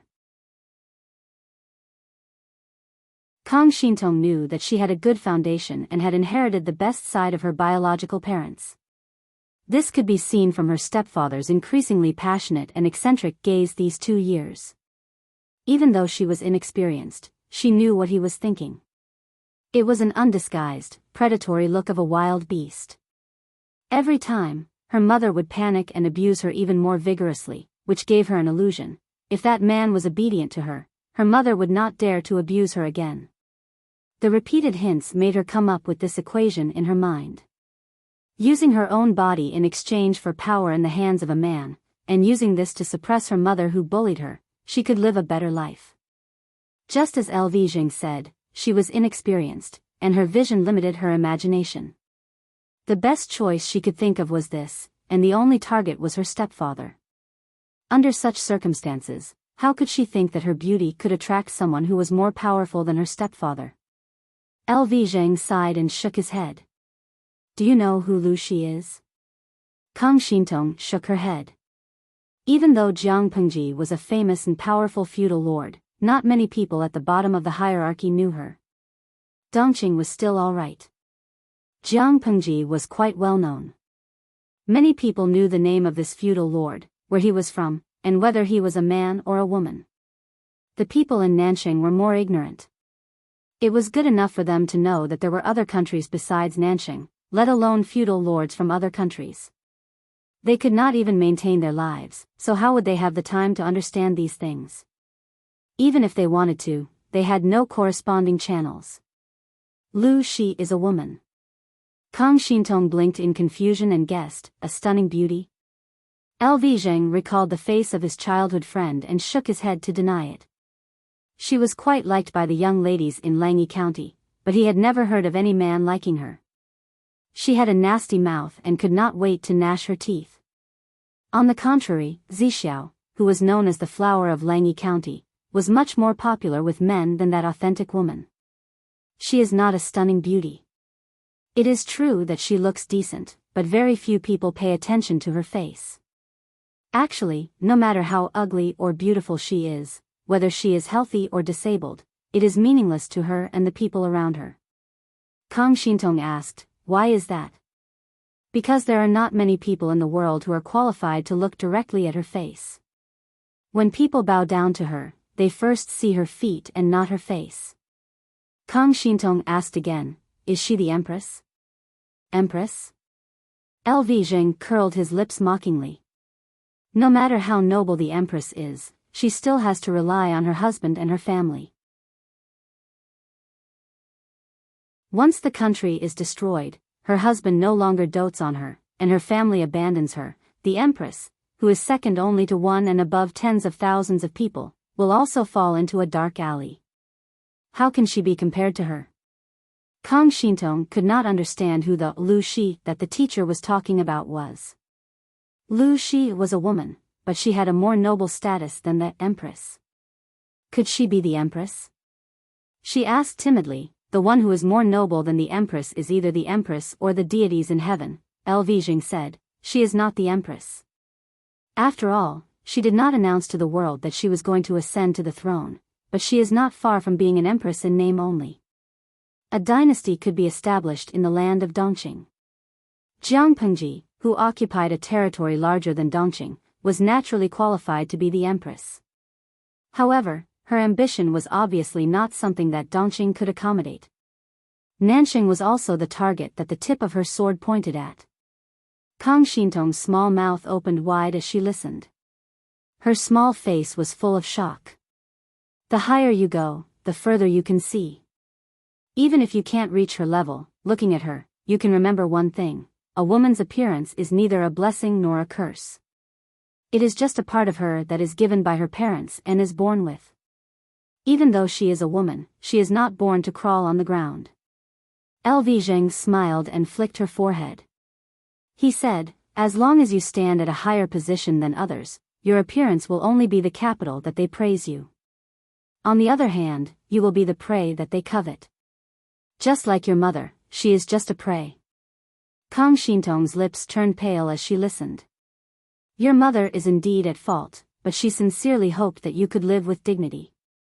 It was rare for Zheng to have the patience to say so much. Even he himself was surprised.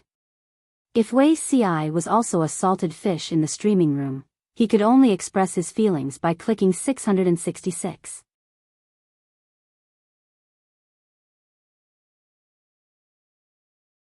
Chapter 1649. Prejudice and hatred were accumulated over a long period of time.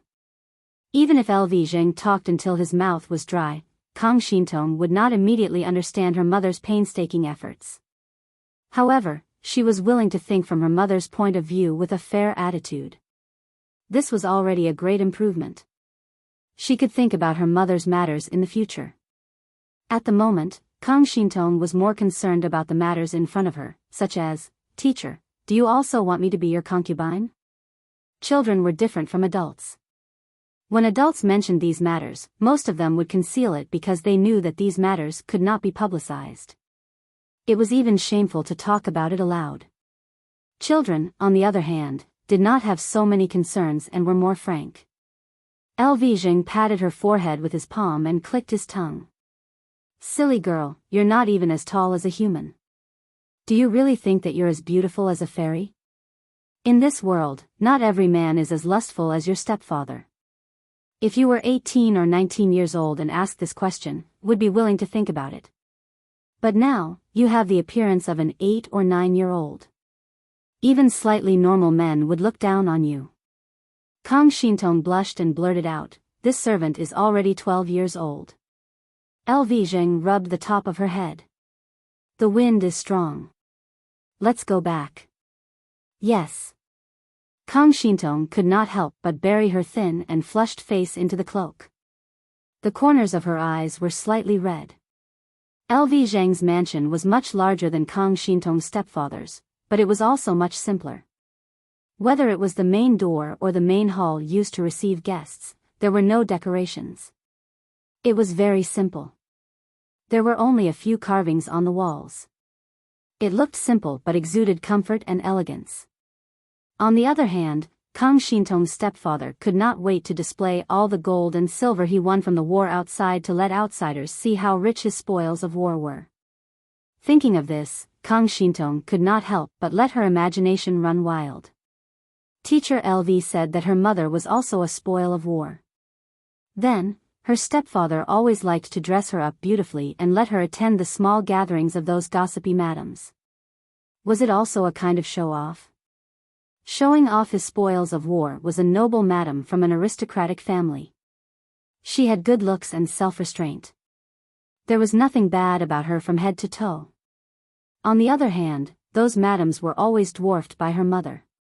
From tomorrow onwards, you shall live in the residence as my adopted daughter. Lu Zheng took the hand warmer from a servant. A burst of warmth drove away the coldness on his fingertips in a domineering manner. He said, "There is no third master in the mansion except for me and you." If there were any shortages, he could go straight to the housekeeper. Except for the old maids who do the cleaning, the servants in the mansion are basically men. You are a girl, so you should have a few maids to take care of your daily life. Tomorrow, I will ask the housekeeper to pick a few maids from the broker house. You can choose 2 to stay with you. Kang Shintong stood on the spot. Her hands covered in red and purple frostbites were so skinny that they looked like skin and bones. She clutched the sides of her clothes tightly. Why is Mr. so nice to me? She didn't suspect that LV Zheng had any bad intentions, but she didn't understand why LV Zheng was so good to her. It must be known that in this world, even if parents raised their children, their original intention was to continue the bloodline and continue the family line. People who were truly selfless were probably as rare as phoenix feathers and qilin horns. Lu Zheng said, "There's no special reason. To be honest, it's probably because I've been bored recently." Kang Shintong was stunned. What kind of reason was this? Even if she didn't understand LV Zheng's identity, even her stepfather, who had a bad temper and couldn't be persuaded after he was drunk, was respectful to LV Zheng. It could be seen that LV Zheng should be an important person. Shouldn't an important person be busy with a myriad of affairs and have no leisure time? Lu Zheng said again, "Why do you care so much? It's not a bad thing for you anyway. You have nothing for others to plot against you." Kang Shintong said in embarrassment, "I overestimated myself. I've made a fool of myself in front of Mr. LV Zheng asked the housekeeper to tidy up the guest courtyard for Kang Shintong to stay for the time being. Kang Shintong saw that he didn't leave and couldn't help but ask a few more questions out of curiosity. "Did Mr. say that you already have a family?" LV Zheng slowly blew on the freshly brewed tea to cool it down and poured a cup for her. Kang Shintong had led a hard life these years, but she was pampered and spoiled in the early years. The moment she sat down, her temperament couldn't be faked. It was obvious that she had received an excellent education. LV Zheng said casually, "Yes, but they're not here. It's too messy here. I'm worried." Kang Shintong let down her guard. She looked quiet, but her mouth loved to talk. She chattered non-stop. LV Zheng couldn't help but think of someone. Kang Shintong knew her limits. She didn't probe too much into LV Zheng's situation. Instead, she changed the topic to Jiang Pengji. Her hands clutched the teacup tightly and she said softly, "Mister, can you tell me more about Lu Shi?" LV Zheng wasn't surprised. "She used to be my classmate." Kang Shintong's eyes were big to begin with. At that moment, her eyes widened even more because of her shock. "Classmate? But isn't she a girl? How could she be your classmate?" LV Zheng said, "She was disguised as a man by her father since she was young. She only came out in broad daylight many years ago." Are the bystanders blind? They can't tell that she's a girl. Kang Shintong had just finished speaking when she saw LV Zheng's indescribable gaze. She suddenly realized that she had said something wrong. She hurriedly tried to salvage the situation. "Mister, I didn't mean that you. It's normal that they couldn't recognize her. After all, no girl would be like her. At that time, men were still very feminine." Jiang Pengji blended in very well with them. Little did they know that she was the dream girl of many young and ignorant gentry girls. LV Zheng seemed to have thought of something. His expression twisted for a moment. Even though he hadn't spent much time with Jiang Pengji, she had successfully left a nightmarish shadow in LV Zheng's heart. Even though he was hurt, LV Zheng didn't deny everything about Jiang Pengji. Lu Shi didn't have much of a reputation when he was young. "I went to Hejin County to ask around. Most people only vaguely knew that there was such a Lang Jun. He lived in the inner residence for a long time. The teacher was a famous scholar in Dongqing, Wei Yuan. I couldn't find out more about him, Elvijing said. He showed his talent at the age of 12. He trained the troops, cleared the bandits, and became Yuan Jing's disciple. After 3 years, Dongqing was in chaos. The 3 tribes of the northern borderline were aggressive. Lu Shi's sister was betrothed to the 4th prince of Dongqing, Wu Majun. She represented her father, Lu Shi, to send her off. Not long after, she was put under house arrest in Shangjing. House arrest? Kang Xintong exclaimed. Elvijing said, this involved the struggle between the 2 factions in the Dongqing court. The reason was more complicated. In order to stabilize his power, the Dongqing emperor ordered the gentry to send their descendants to Shangjing as hostages. If you're interested in it in the future, you can study it. Then how did she get out? Elvijing said, I don't know what method she used to get out. Before I saw her move, there was an earthquake in Shangjing. The earthquake in Shangjing caused the royal family to move the capital.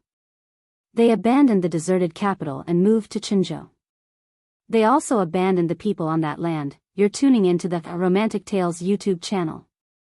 Don't forget to subscribe and join us on this journey to catch the most captivating stories.